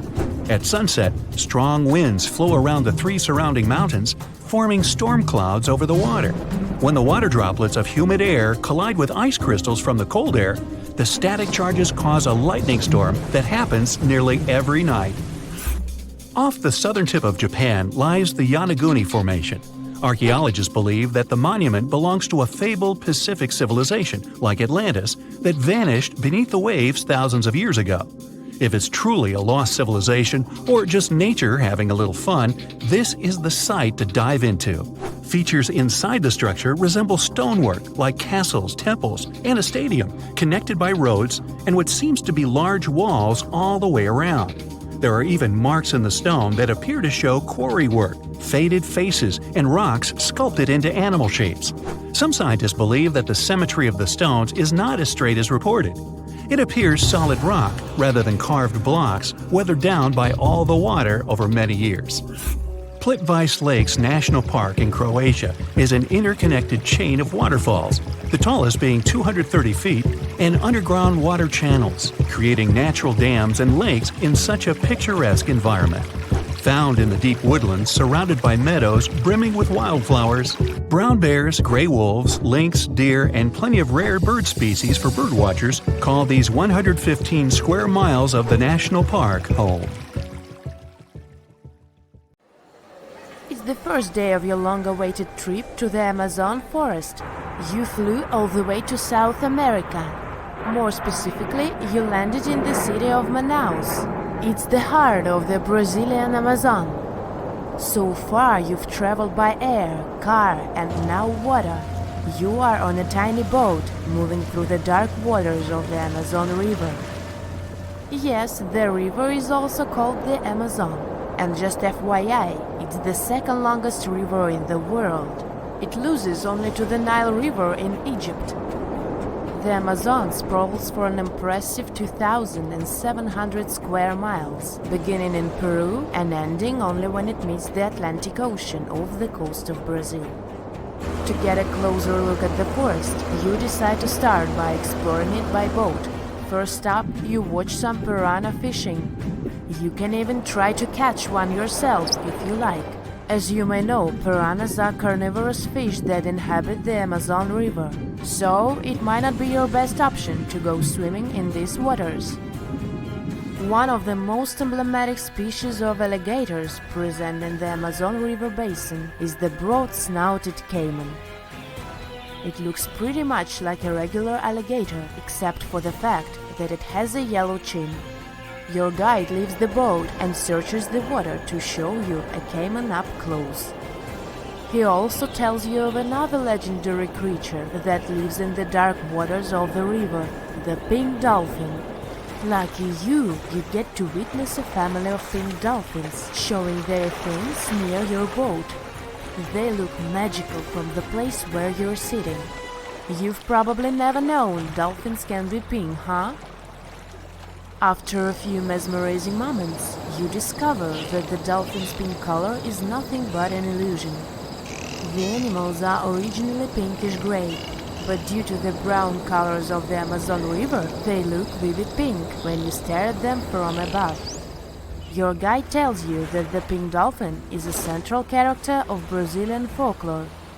Locals believe that the pink dolphins can turn into humans and wander off into towns at night. You get off your boat near one of the entrances to the forest. Now you're going to continue your trip on foot. Your guide says that you are venturing into very dangerous terrain. The Amazon is home to some of the creepiest species of wildlife on the globe, but don't worry, we'll get to see a lot of them today. You've come prepared, of course. Bug spray, a raincoat, and your sharp eyes. Inside the jungle, you need to be alert at all times. You may have heard legends of the anaconda, a snake that can swallow animals as big as a cow in one go. Sorry to break it to you, but those are not just legends. Reptiles like these do actually exist. They live deep in the jungle. It right there, moving between the trees. Is it a spider? The so-called Goliath bird-eater is a monster spider. Its legs can grow up to a foot in length, and the spider itself can weigh around 6 ounces. It's also known as the king of tarantulas. You shouldn't get too close, of course. It's not venomous to humans, but its bite can surely sting. As its name suggests, the Goliath bird-eater can even eat birds, as long as they are smaller than it is. Up next, you run into another species of spider that draws your attention. This one is so tiny that you almost don't see it. It's known by the popular name of the decoy spider. You see one of its creations, a gigantic spider built by the tiny Cyclosa spider in order to scare off large predators. This is as amazing as it is creepy. A spider that uses the remains of other insects and dry leaves to create the image of a large spider on its web. If it fools predators, perfect! But to us humans, this work of art looks almost endearing. Who knew there were artists in the arachnid world? Near a small lake, you witness a unique scene. A large snake is slowly slithering its way toward a lizard that is resting on a rock. The lizard seems obvious to the presence of the dangerous reptile, but right as the snake is preparing to attack, the lizard flies the scene in its iconic way. The so-called basilisk lizard is famous for its ability to walk on water, or rather run across the water. This isn't an illusion, just a matter of balancing. The small lizard moves its legs on top of the water very fast, while its long tail serves as a counterweight. I wish I could do that. If you've ever wondered what a frog looks like on the inside, you've come to the right place. Right in front of your eyes, there is a rare local species of frog. It's known as the glass frog. This species of amphibian has a type of transparent skin that is completely see-through. In other words, you can see the frog's interior with astounding clarity. It's as if you had X-ray vision. Moving on with your journey, soon you come across a pond. Floating on its water is probably the biggest water lily you've ever seen in your life. These huge plants are also known as the Victoria Amazonica. They can measure up to 8 feet across and hold the weight of a grown-up person. But I wouldn't recommend trying to climb on it if I were you. Just cause, you know, it's the Amazon forest we're talking about. The wildlife here is amazing, but the forest itself is also a sight. There are over 80,000 species of plants and trees grown in the Amazon rainforest. In fact, you can find 10% of all the world's wildlife in this jungle. An estimated 400 billion trees grow on the gigantic area the forest occupies. Of course, this place is bound to be biodiverse, right? You won't be able to witness this phenomenon during your trip, but your guide tells you about a unique species of tree that is famous for being able to walk. Yep, you've heard correctly. There are walking trees in the Amazon rainforest. They don't have legs or anything like that, but they do move around in search of better lighting conditions. The Amazon canopy is so thick that only 1% of sunlight can reach the forest floor. Because of this, some trees end up getting less sunlight than others. The so-called walking palm trees seem to be adapted to this situation. They grow new roots, which helps them move for 1 to 2 inches per day. They can walk up to 65 feet per year. Maybe that's what inspired John Ronald Reuel Tolkien to create ants, huh? Those are pretty similar tree beings that roam freely around the world. I kid you not, it's not only wildlife that inhabits the Amazon. Actually, over 30 million people live in the forest. And there are also ancient settlements that scientists believe to have been thriving there. And I'm not talking about El Dorado, that's just a myth. But in 2018, a groundbreaking study showed that up to 1 million people probably inhabited the Amazon. Between 1250 and 1500 CE. Can you imagine that? Working alongside local indigenous people, researchers from the University of Florida found several mounds in the Amazon. Besides these mounds, they also discovered interesting ditches and geoglyphs. After mapping all of these recurring mounds, scientists understood that this was a sign of an ancient settlement. They found remnants of carefully designed walls centered around plazas. This could only mean that these ancient cities were big and could host hundreds of thousands of people. These findings brought back the idea that the Amazon could have been home to thriving civilizations way before the Europeans arrived there. But rather than cities drenched in gold, they were simply well-developed agricultural societies. You're strapped in a boat cruising down the Amazon River with the sun scorching hot. As you check out your map, your boat starts rocking back and forth. The water is starting to get more intense, so you hang on for dear life. You tuck your map in your pocket and try to take control of your boat. You strike some jagged rocks and duck low to avoid tree branches. Your boat strikes a large rock out of nowhere and capsizes. You're swimming in the murky green water. While you're trying your best to get ashore, your boat gets washed away. Underneath the water lies a whole new world of bizarre and dangerous animals. Candiru fish are snake-like creatures that can grow up to 16 inches long. Arapimus can weigh more than an adult male and are taller than most basketball players. They're the biggest freshwater fish in South America. They have a hybrid gill system that forces them to pop up to the surface every 5 to 15 minutes to breathe in oxygen for their large swim bladder. You swim out of the raging water and dry yourself off. Oh no, your map is completely soaked. There's no way you can get to your destination without it. You venture into the thick rainforest, shoving the branches and leaves away. As you get deeper, you notice something on a tree. It's barely moving, but it's got sharp claws and a raggedy coat. It stretches its arm to another branch and tries to pull itself up, ever so slowly. Sloths sleep more than half their days and only head down from trees once a week. They're so motionless, they sometimes grow algae and moss on their fur. The rainforest gets denser with each step until there's barely any sunlight illuminating the path in front of you. You notice a figure following you. With every branch you step on, you can hear a faint sound right next to you creeping around. You start walking a bit faster, and the sound catches up with you. You make it out of the dense part and tread along a narrow path until you reach a cliff. You can't walk normally here, so you pin against the wall and walk sideways to cross the hills. You slowly move across with the river 30 feet below you. You move your right foot, and some rocks fall into the river.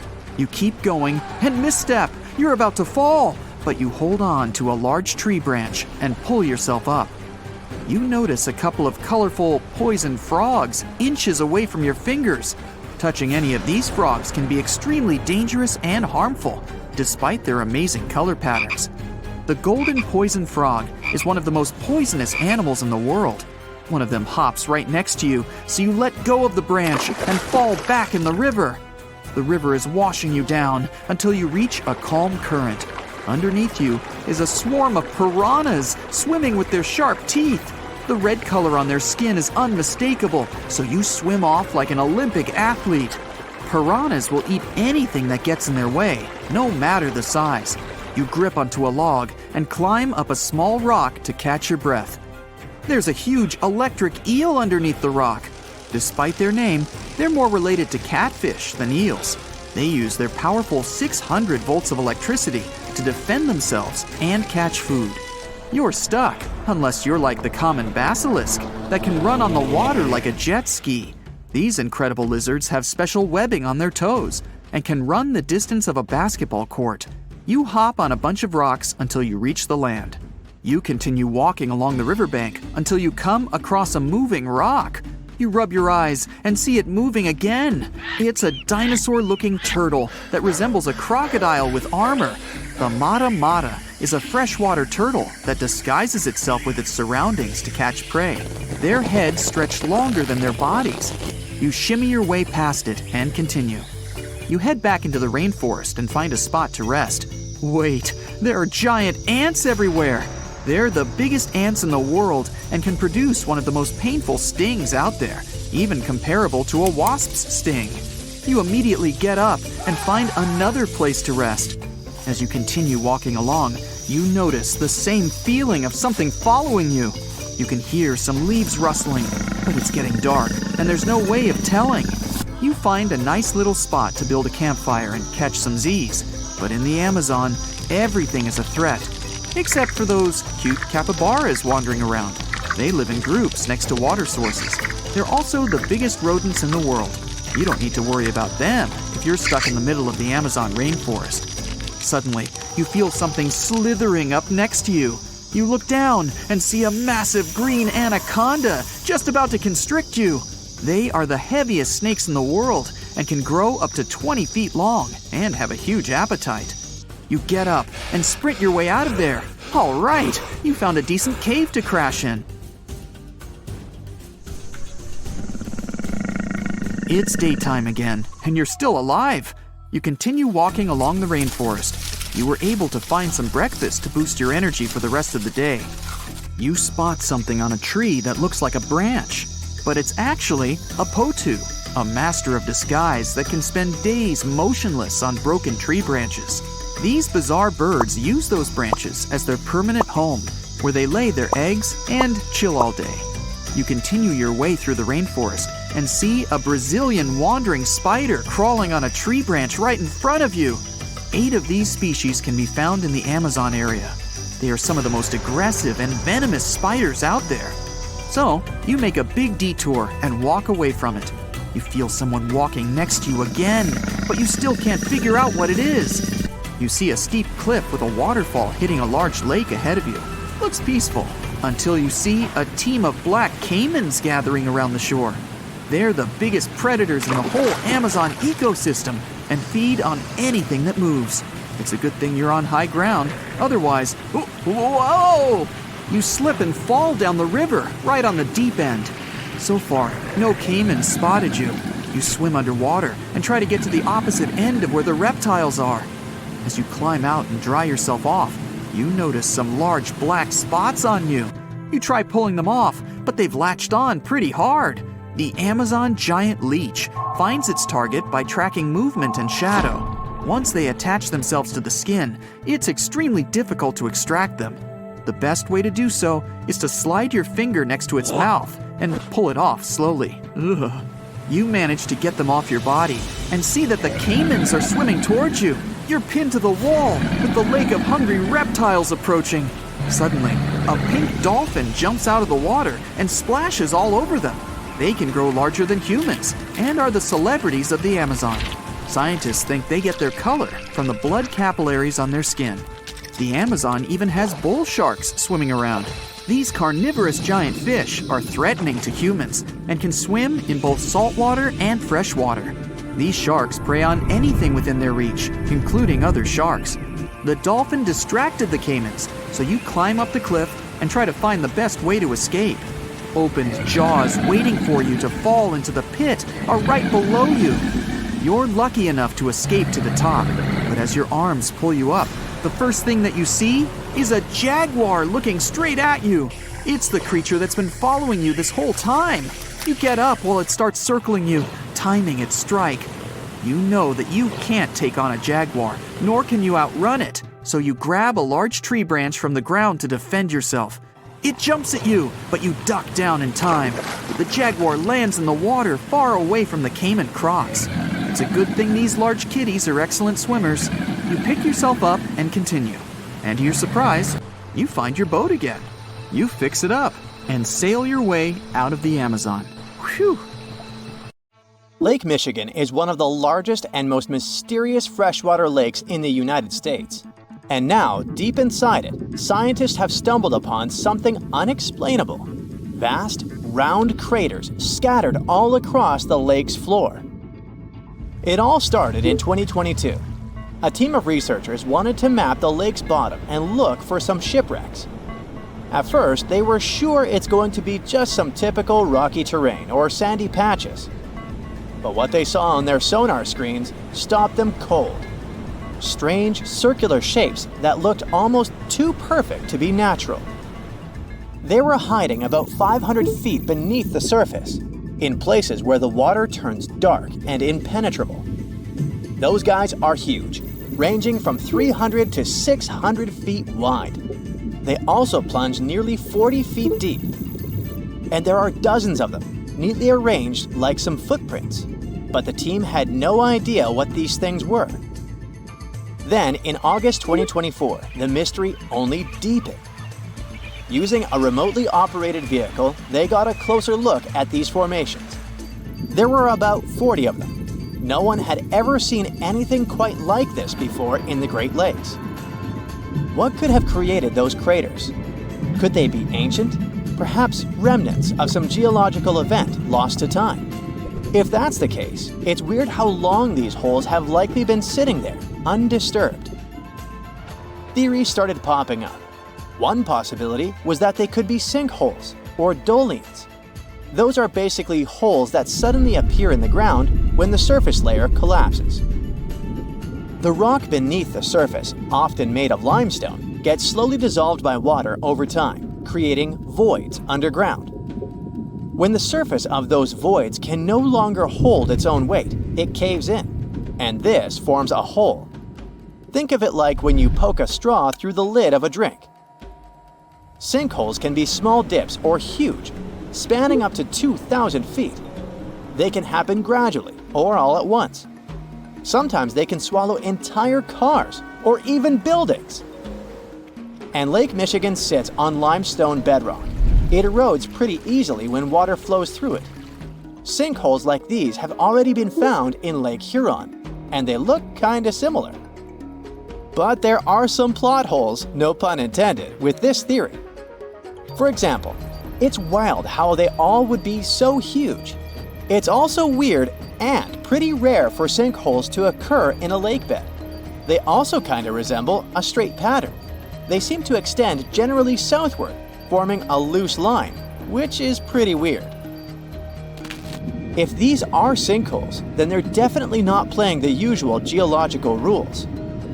Though it might be some new, unusual process at play beneath the lake's surface that we haven't discovered yet.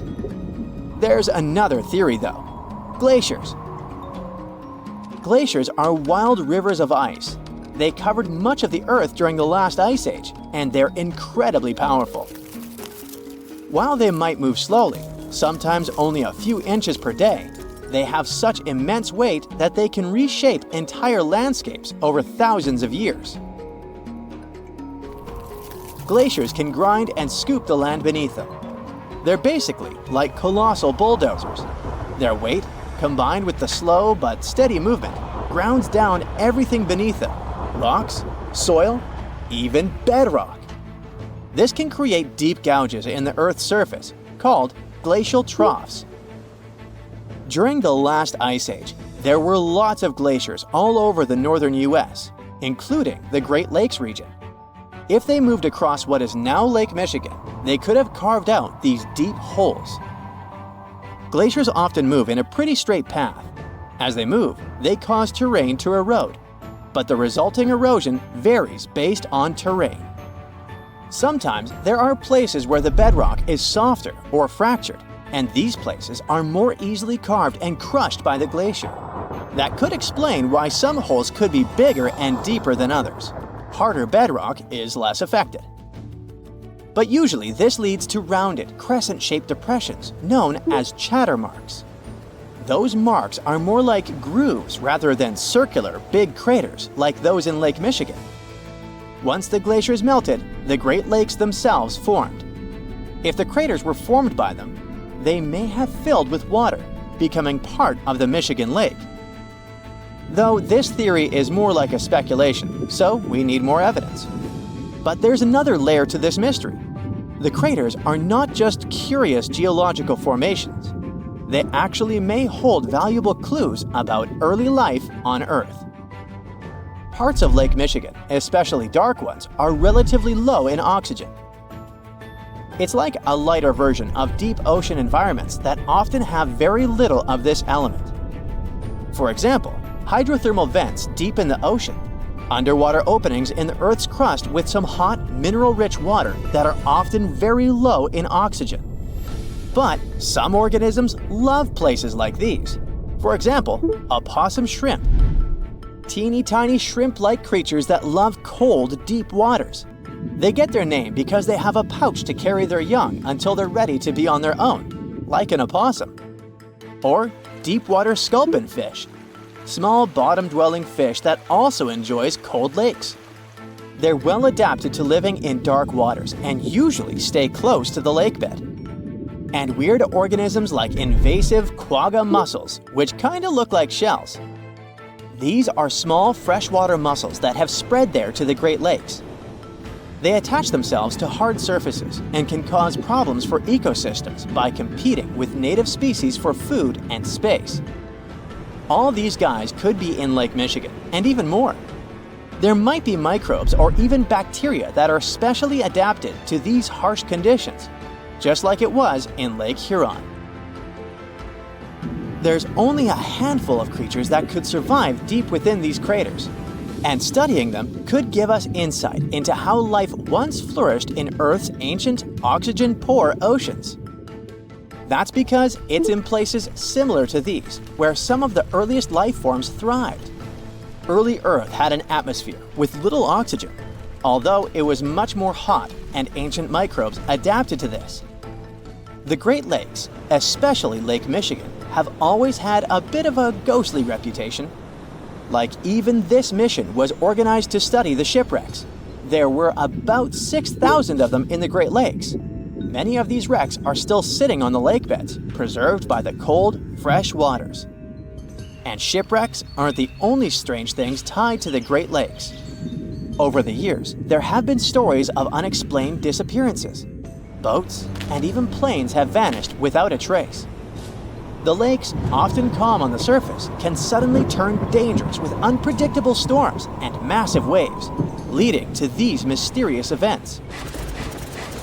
Not even mentioning all the creepy stuff people notice there over the centuries, such as ghostly lights above water or bizarre weather patterns like eerie, sudden fogs that seem to appear out of nowhere. In 2007, they even discovered some prehistoric structure that looks like Stonehenge there. Well, it was way smaller, but still.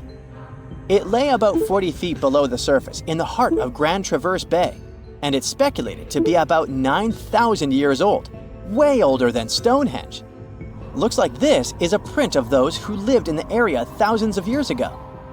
These massive stones are arranged in a careful, winding pattern stretching over a mile. They range in size from basketballs to compact cars. But one, in particular, stands out.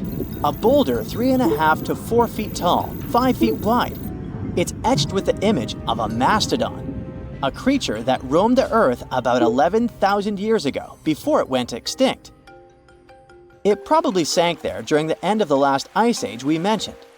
This period had reshaped the region. This place is underwater now, but back in the day, it was still dry land. So the stones were probably created by people who lived there, though we're not sure why. Were they used as hunting blinds? Or was it some sort of an ancient calendar? Who knows? Only about 15% of the Great Lakes floors have been explored. Now, scientists are gearing up for a deeper dive into this mystery, both literally and figuratively. They want to analyze the lake beds surrounding the craters, hoping that maybe something in the environment around them might have caused them to appear. They have initiatives like Lakebed 2030. These missions should map the entire underwater landscape. This would help us learn tons of interesting stuff about Lake Michigan and our planet's past. Who knows what other secrets these dark waters hide? There's a lake in the heart of Asia that holds 1/5 of all the world's liquid freshwater. It's more than all the 5 Great Lakes have together. Even if all the rivers on our planet suddenly changed their direction and set on a mission to drain this lake, it would take them a whole year to finish the job. I'm talking about the deepest lake in the world, Lake Baikal. If you decide to go all the way down to its deepest point, prepare for a journey of almost 5,400 feet. The descent takes several hours, but the rift floor of the lake is way deeper, between 5 to 7 miles beneath the surface. It means it could be even further down than the Challenger Deep, which is the deepest known place on Earth. The amount of water it has would be enough for everyone on Earth to have something to drink for up to 50 years. This mighty giant of a lake replenishes its water completely every 383 years. Baikal has a great delivery crew of over 300 rivers and streams, bringing their waters right in. And only one river flows out of Baikal, the Angara, which is headed straight for the Arctic Ocean. Baikal isn't only the deepest, but also the oldest existing freshwater lake in the world. It formed at least 25 million years ago. It all began when the Earth's crust decided to play Tetris and created the lake and the surrounding mountains. At some point, Baikal must have been just a humble riverbed, but then tremors and fractures shook the Earth, and the distance between the shores got bigger. Water levels rose thanks to the melting glaciers. Then, several lakes formed and later merged into one. Baikal is one of around 20 lakes in the world that are older than 1 million years.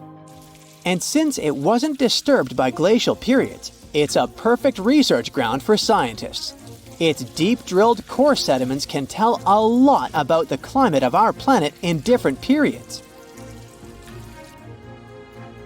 Since Baikal is in a rift basin with 2,000 seismic tremors per year, the lake is deepening and still growing in size. Its shores drift apart at around the same rate as South America and Africa are moving away from each other, so it has all the potential to become an ocean. Another thing Baikal has in common with the oceans is that it has water rich in oxygen, even at its lowest depths. This is one of the reasons why the fauna of the lake is so incredibly rich. It's home to over 2,500 various animals and 1,000 plant varieties. Around half of them are unique and only exist in this area, like the endemic algae, the Baikal omul fish, and the Baikal oilfish. There are also some bears, elk, and lynx living on its shores. They must appreciate the fact that the temperatures around the lake are always higher than the rest of Siberia, thanks to its huge water mass. Most Baikal dwellers prefer to stick to the bottom of the lake, but there's one brave guy you'll meet if you decide to visit. Meet the Baikal seal, also known as Nerpa. It's the only true freshwater seal in the world. Nerpa's eyes are so cute it nearly landed the part of Puss in Boots in Shrek. Nerpa in Boots sounds good to me. These huge eyes are there to help them follow their favorite pelagic fish underwater. There are other seal kinds that can handle freshwater or use it to breathe, but these cuties spend their entire lives in it. But wait, how did seals, which are supposed to be oceanic creatures, end up in a lake miles and miles away from the sea? About 400,000 years ago, during the Pleistocene era, these adventurous creatures traveled up the river and drainage systems that connected Lake Baikal to the Arctic Ocean. The ringed seal that still lives in the Arctic is believed to be the Baikal seal's closest ancestor. Today, Baikal seals are confined to their freshwater home because of the changes in waterways. And they seem to be pretty happy with their home as they can choose from a huge variety of food to eat. The seals mostly hang out in the north and central areas of the lake, but move south in the winter. The lake gets covered with ice, which they use as a chill-out zone, just like their oceanic cousins use rocks or the beach. Since at least 1969, Lake Baikal has had some mysterious ice rings pop up randomly here and there. At some point, they got so big that the astronauts even spotted them from space. The rings usually appear in late April, but can be there in January or May. Scientists couldn't crack the code on how these rings form for a while. They had all sorts of theories, and the most popular involved methane gas bubbles from the lake's depths. But then, scientists noticed that some of the rings were in shallower waters, where gas emissions don't happen. So, an international team of scientists decided to solve the mystery. They traveled to Lake Baikal, drilled holes in the ice, and dropped sensors into the water. In 2016, when they started the research, they heard that 2 vans had gotten stuck in the mysterious ice rings. Once they had analyzed the data from the sensors, it turned out that the secret behind the rings was warm eddies flowing clockwise under its ice cover. The currents were less intense in the center of the eddies, so the ice above them was thicker at the edges. The waters of the lake are so clear that you can see some extremely deep parts up to over 130 feet down. This is thanks to the surrounding mountains that send off melting ice right in. Plankton that live in the lake also helps clean the floating debris. When this crystal clear water freezes, it forms an unusually thick and see-through layer of ice. The wind likes to play sculptor on Baikal and creates one-of-a-kind pieces of art here. It picks up water, which, of course, freezes into the most unusual designs. Frozen bubbles and icicles you've never seen before. The location and geography of the lakes and the cycles of melting and refreezing create the perfect conditions for this ice workshop. And you can even see rocks that seem to be floating. The bottom of the rock freezes to the surface of the ice. Then, the strong winds wear away the surroundings, leaving a perfect pedestal for the rock. If you think the floating rocks look eerie, how about Baikal's version of the Loch Ness Monster? The local Buryat people have a legend about the water dragon master that lives in the lake. A dragon is believed to be the most powerful creature living on Earth in Asian mythology. They believe there are 4 dragons living in the 4 seas, each responsible for one of the cardinal directions. Baikal is the North Sea in this story. The image of this dragon is supposedly etched in ancient petroglyphs on the cliffs of Baikal. There's also a hefty stone slab that looks like a monument dated back to somewhere between the 3rd and the 9th century BCE, depicting a mysterious water monster. Imagine the stories this stone could tell, echoing the whispers of a bygone era and leaving us to unravel the enigma of the Baikal cliffs. The legend says that a local warrior was chasing the dragon. He finally reached the largest Baikal island of Olkhon. He was ready to face and defeat the dragon, but the beast turned into a beautiful girl, and they got married. That's one unusual twist to a classic defeat the dragon and take the girl story. So, local legends describe that dragon as a giant sturgeon with an almost gator-like snout and armored body. In reality, the mythical monster must be one of the many huge fish living in the lake. They can afford to grow to several feet in length thanks to the high levels of oxygen in the water. Beluga sturgeon can weigh several thousands of pounds, lives up to 50 or 60 years, and never stops growing. The tranquil-looking Lake Manaun in Cameroon is one real trickster. At first, it may seem calm and peaceful, but this lake is like a fiery volcano waiting to erupt at any moment. And it doesn't even have the decency to give any warning signs. Its last outburst was way back in 1984, which caused a bang that left everyone in awe. It's like the lake's got a soda can mechanism down there, or in technical terms, it experiences a limnic eruption. This rare phenomenon happens when gas from deep under the water suddenly erupts. Certain things have to happen prior for it to occur though. There are some things you can look out for if you feel worried. For starters, if the vegetation around a lake looks a bit flattened, it might have previously experienced a limnic eruption. That's because the water can pop up with a lot of pressure and overflow. The water being a bit warmer all of a sudden can also mean you need to head to safety. There's this lake in Kazakhstan that looks like a total disaster on the surface, with empty tree trunks sticking out of the water. Not cute. But if you're feeling daring and want to take a swim, you'll be transported to a whole new world. Its story goes back to the year 1911, when there was a landslide that filled the valley with rainwater, completely submerging a local forest. As mesmerizing as it might sound, it's no easy task to dive in. The water is freezing, and all the algae, plants, and submerged trees make it a risky obstacle course. Have you heard about this scorching lake on the sunny Caribbean island of Dominica? The water around the edges is at a sweltering 180 to 197 degrees Fahrenheit. No wonder no one has the guts to measure the middle. It's that hot. Sure, the heat may go down once in a while, but who knows when those waters will start boiling again? Plus, this place is full of nasty gases like carbon dioxide. Because of them, let's just say it doesn't exactly smell like roses, more like rotten eggs. So unless you want to end up looking like a boiled lobster, I suggest you stay away from these waters. If you're planning a trip to Tanzania, you might want to think twice before diving into Natron Lake. Sure, it's got a beautiful reddish hue, but that's thanks to some bacteria that call this lake home. And don't even get me started on the pH levels. They're so high they might even strip the color off your swimsuit. But hey, at least the flamingos like it there. Those acid-loving birds are living their best lives in a group with 2.5 million of their closest feathered friends. How come these birds manage to thrive there, you might wonder? Well, no predators means no stress, which equals easy breeding.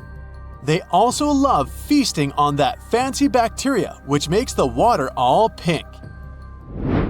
You may think that Belize's Great Blue Hole is just calling out to you with its stunning blue hues and close proximity to land. But hold your flippers, because there's a catch. Sure, it's about 900 feet across and 300 feet deep, but lurking beneath the surface is a confusing patterns of tunnels filled with coral and wildlife.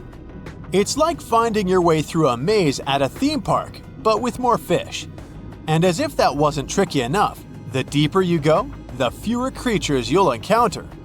Why, you ask? Well, it turns out that there's a sneaky layer of hydrogen sulfide that covers the entire width of the hole, depriving any living creature of oxygen. Plan on heading to the Devil's Kettle Waterfall in Minnesota? This one won't necessarily be dangerous for you, but you might end up losing some of your stuff out there if you don't pay attention. That's because this waterfall experiences a phenomenon that's a real head-scratcher for geologists. One part of the waterfall flows normally, while the other part disappears into a big ol' hole. And get this, not even ping pong balls can make it out.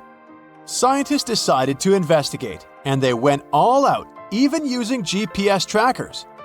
Initially, they couldn't figure it out until they realized that the hole acts like a giant blender. That water is getting spun around so hard, it's basically obliterating everything in its path. They finally measured the water volume and saw that it was still there, so it was supposed to come back out somewhere. The most likely explanation is that the water is probably re-emerging in the stream located beneath the waterfall. You've surely heard of the Bermuda Triangle. I mean, that's old news. But let me tell you about the Pacific's very own watery trap called the Devil's Sea.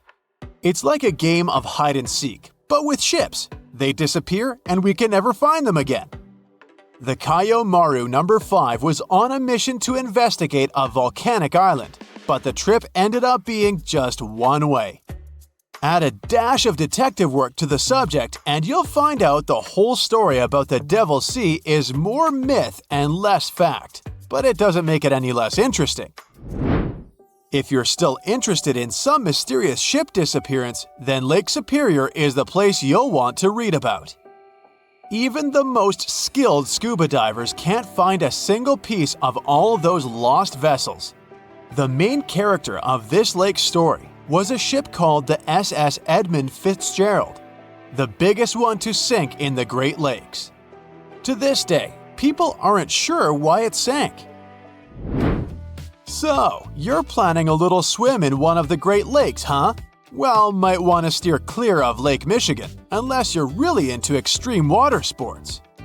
This bad boy has a reputation for being the most dangerous of the bunch, thanks to some sneaky undercurrents that like to snatch unsuspecting swimmers. Make sure to watch out for those pesky piers and docks that only add to the lake's swimming difficulty. If you're feeling adventurous, you might want to skip the months of October or November. This is when the temperatures start to drop and the currents get extra wild. Tibet has its dangerous lake too, and at first glance, it's gorgeous. But don't get too excited. It's got a salt content so high that nothing can survive in it. Some villagers around there actually consider it to be tainted with some sort of substance. The cherry on top? Other locals believe there's a selfish creature living in the lake who's hogging up all the space for itself. No wonder its nickname is Darkness.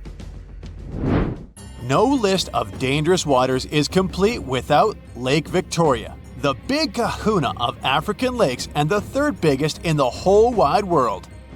But beware, not all its waters are safe for us humans. Some regions can be real troublemakers because this lake has its own personal climate. And what does that mean? Mostly that you can't trust the weather here one bit. You could be soaking up some sweet rays one second, and the next you're running from a torrential downpour. Unless you want to be caught swimming in a storm, steer clear of this moody lake.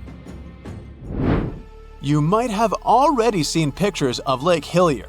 It's like a giant pool of grapefruit juice in Australia. Scientists have been scratching their heads over it for centuries because they still can't figure out with certainty why it's pink. But here's the kicker, it's not the only one. Yep, there's another pink lake out there called Lake Retba. Both of these lakes have super high salt content, which is apparently a magnet for some fancy microorganisms. These little guys produce beta-carotene, you know, the substance that's in carrots, and that's what gives these lakes their groovy colors. Interested in swimming in this lake? It's not technically dangerous because the water has such high amounts of salt in it. There are no scary sea creatures to worry about. But, on the other hand, you'll need to make sure you don't accidentally take a sip. Drinking highly salted water will make you dehydrate faster than a plant in the desert. Let's check out one interesting town surrounded by mountains and woods in upstate New York. This place sits right on a big lake, and the city is called Lake George. People like to come here to go fishing, boating, and take up other water activities. You can meet many fishers, athletes, and a screaming man standing by the shore. Lake George is one of the most popular places in the northern part. Wait a minute, what? A screaming man?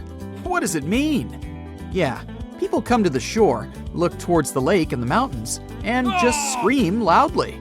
It looks pretty weird from the outside. Here's a young guy screaming, then he leaves, and a girl stands in his place. She starts screaming too, and then she offers you to do the same. Okay, you come to the spot where she was standing, turn towards the water, and shout. Wow! The sound of your voice echoes back to you. You hear yourself as if the sound wave passed through a giant megaphone. Your scream sounds distorted. It's unbelievable. You get closer to the shore and start screaming again. But this time, the magic is gone. You hear your usual scream. You return to that point, and here's the sound of your cry rising to you again with an echo.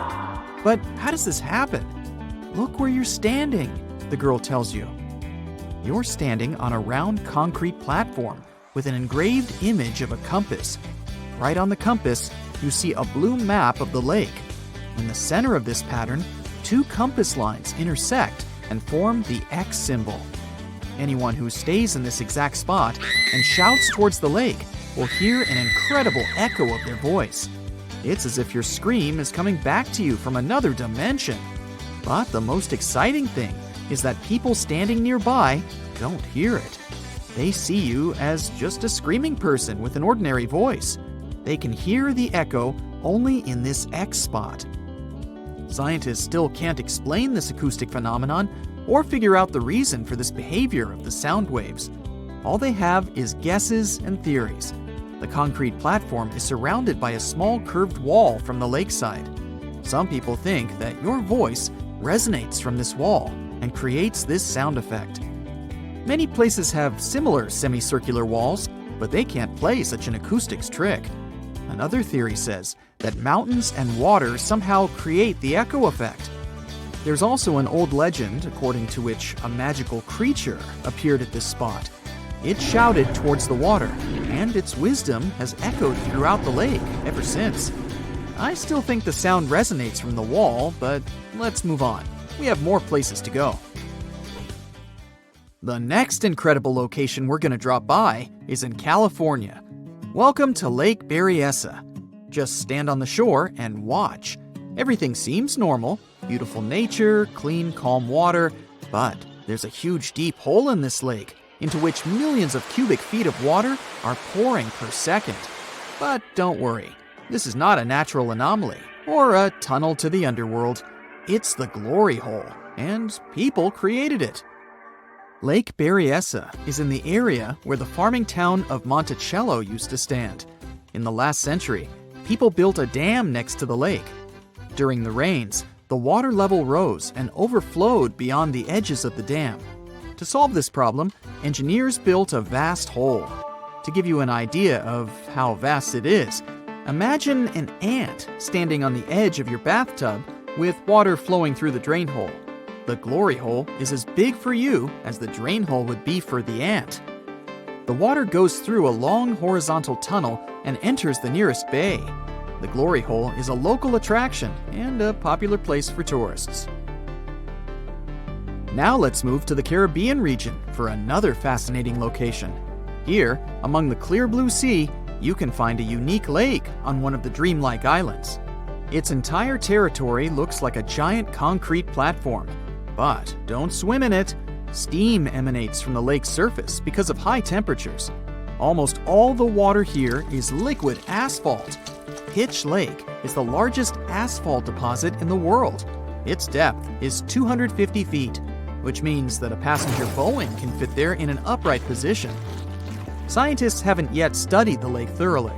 They think there's a fault in the Earth's crust underneath it. Natural gases and oil pass through this crack and mix with water.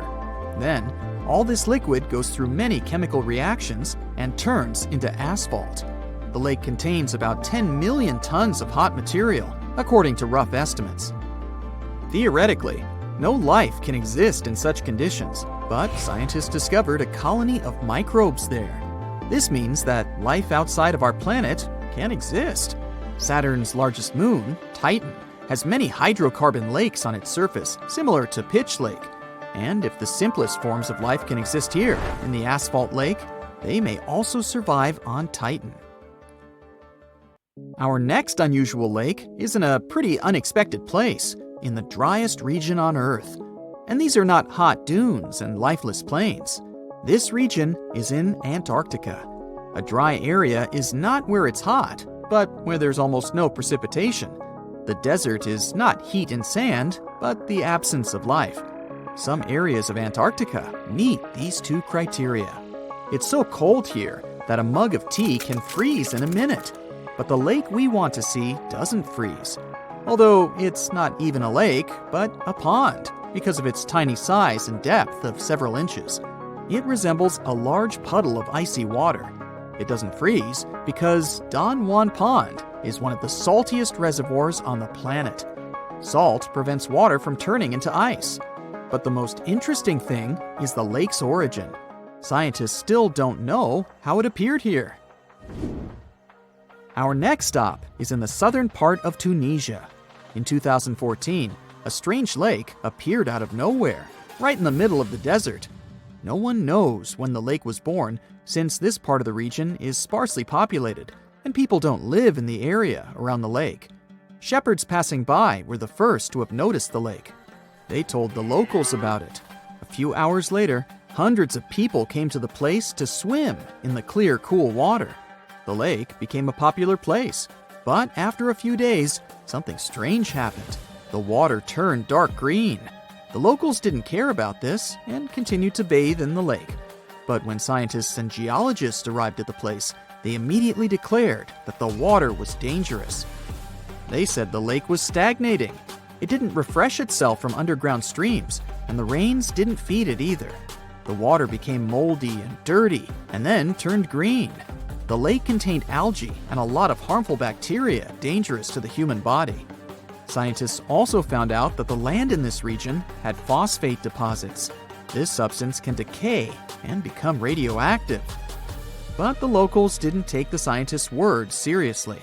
Just imagine that you're wandering in the desert under the scorching sun and notice a cool green lake. Few people will refuse to jump in there. The origin of this lake remains a mystery. Some experts think that heavy rains have filled a hole in the ground with water. Water has probably accumulated in the shadow of rocks surrounding the canyon. But another, more frightening theory says that an earthquake formed the lake. The seismic activity must have torn the Earth's crust above the water table. Then, underground springs spilled out of the depths and filled this crevice. This means that all the water that came here can pour back out. Imagine pulling the plug out of the drain hole in a bathtub. Any small earthquake can make the lake's plug fly out.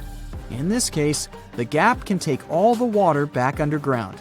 So let's hope there won't be any swimmers in the lake at that moment. You're walking along a hot desert under the scorching sun. You run out of supplies. There's no more water. You dream about rain, but there are no clouds in the sky. With each step, you lose more and more strength and fall. You notice a small pond nearby. Is it real water or just a mirage? You can't get to your feet, so you crawl there. The water is getting closer by the minute, but not because you're moving towards it. It's the water approaching you. In a few minutes, the pond area increases. Here, you're already in it. A small lake is formed, 60 feet deep, at the place where the piece of desert was. This real event happened in 2014 in the Tunisian desert. No one knows exactly on what day the lake appeared, since this part of the south of Tunisia is sparsely populated. At first, shepherds passing by saw the lake and didn't believe their eyes. In the next few hours, hundreds of locals came running to the place. They began to swim, jumping into the water from the surrounding rocks. But a few days later, something strange happened to the lake. In the beginning, it was a crystal clear turquoise blue color, but then it turned dark green. People didn't attach any importance to this and continued to swim. They shouldn't have done that.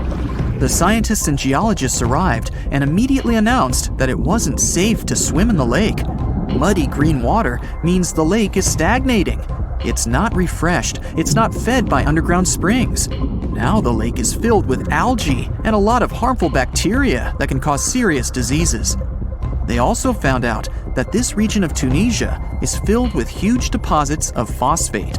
This substance can disintegrate and leave radioactive traces. The lake can be carcinogenic, toxic, and hazardous for any living organism. But people didn't worry about this too much. They walk in the middle of the desert, while the sun heats the air to 104 degrees Fahrenheit. Most of them are unlikely to refuse to jump into cool water, despite the warnings of scientists. Until now, no one knows exactly the reason for the appearance of the lake. Some scientists believe the lake was formed because of heavy rains. The lake is surrounded by rocks and is located inside a canyon. The water could just accumulate after each storm. Some geologists think an earthquake was the cause of the lake.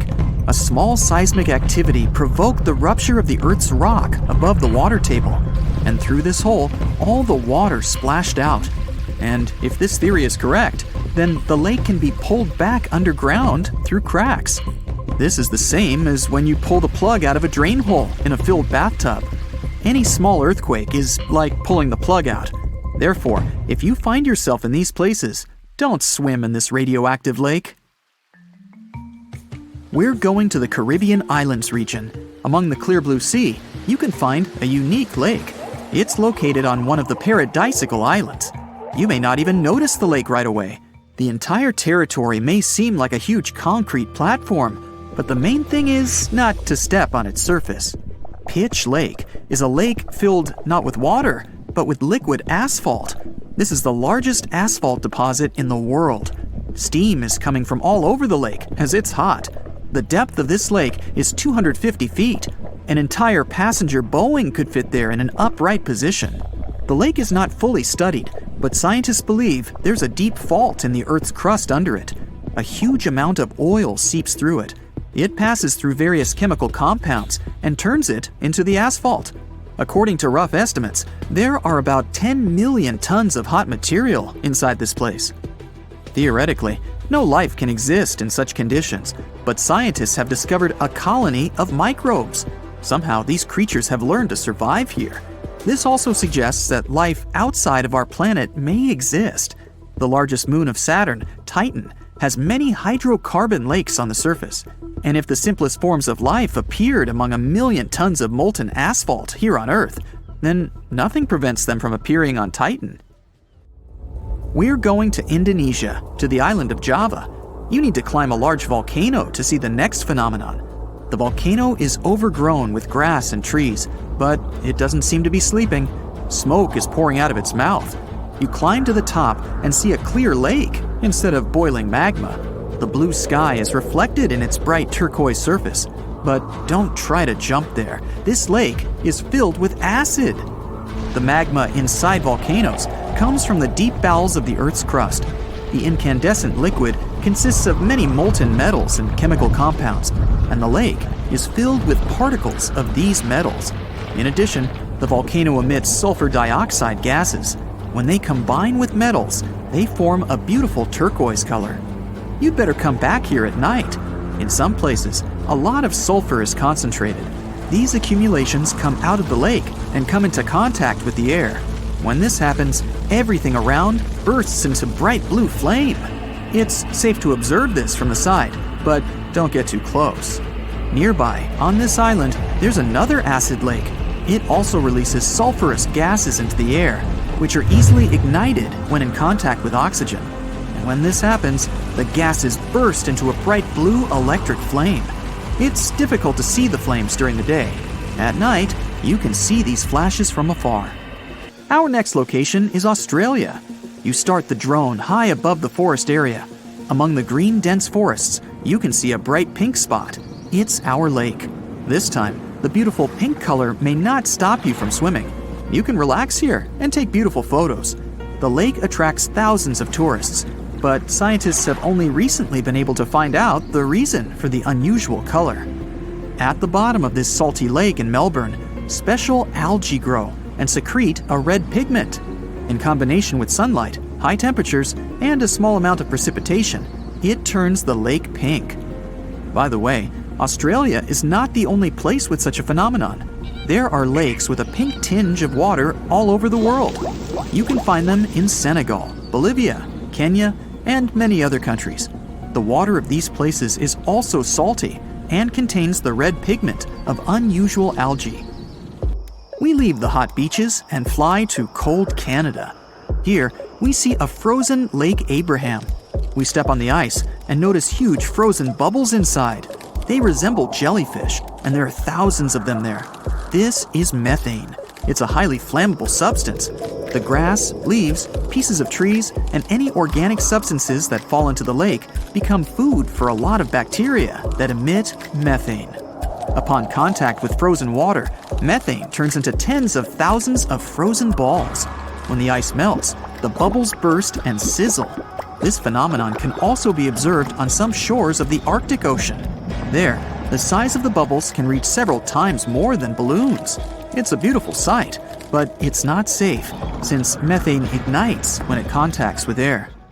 We're in the coldest place of our journey. It's Antarctica, near the driest desert on Earth. A dry place doesn't mean it has to be hot. It's an area with minimum precipitation. The desert isn't sand and cacti, but a place where almost no living life inhabits. Some areas of Antarctica meet these two criteria. However, in this icy desert, you can notice a tiny lake.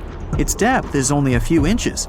Technically, it's a pond, but the most amazing thing is that it stays in a liquid form. The temperature here drops to -58 degrees Fahrenheit. The pond should be frozen, but this doesn't happen. Don Juan Pond is one of the saltiest reservoirs on the planet. The amount of salt here doesn't allow the water to freeze. Scientists have been studying this lake for more than 60 years, but they still can't find out the exact reason for the appearance of water here.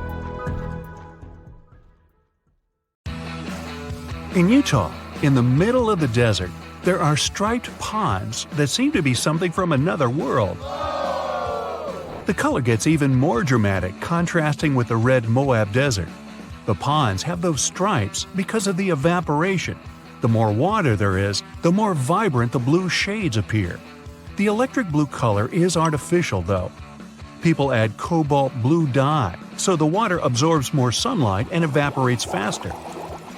As the water disappears, the crystals of salt and potassium are left behind, which are gathered later for chemical production. You don't want to swim in there. Another unusual lake that has its looks thanks to evaporation is Spotted Lake in Canada. In winter and spring, it looks just like a regular lake.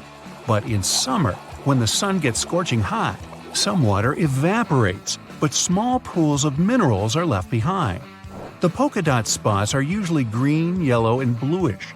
There are no two similar pools. They all have different colors and sizes.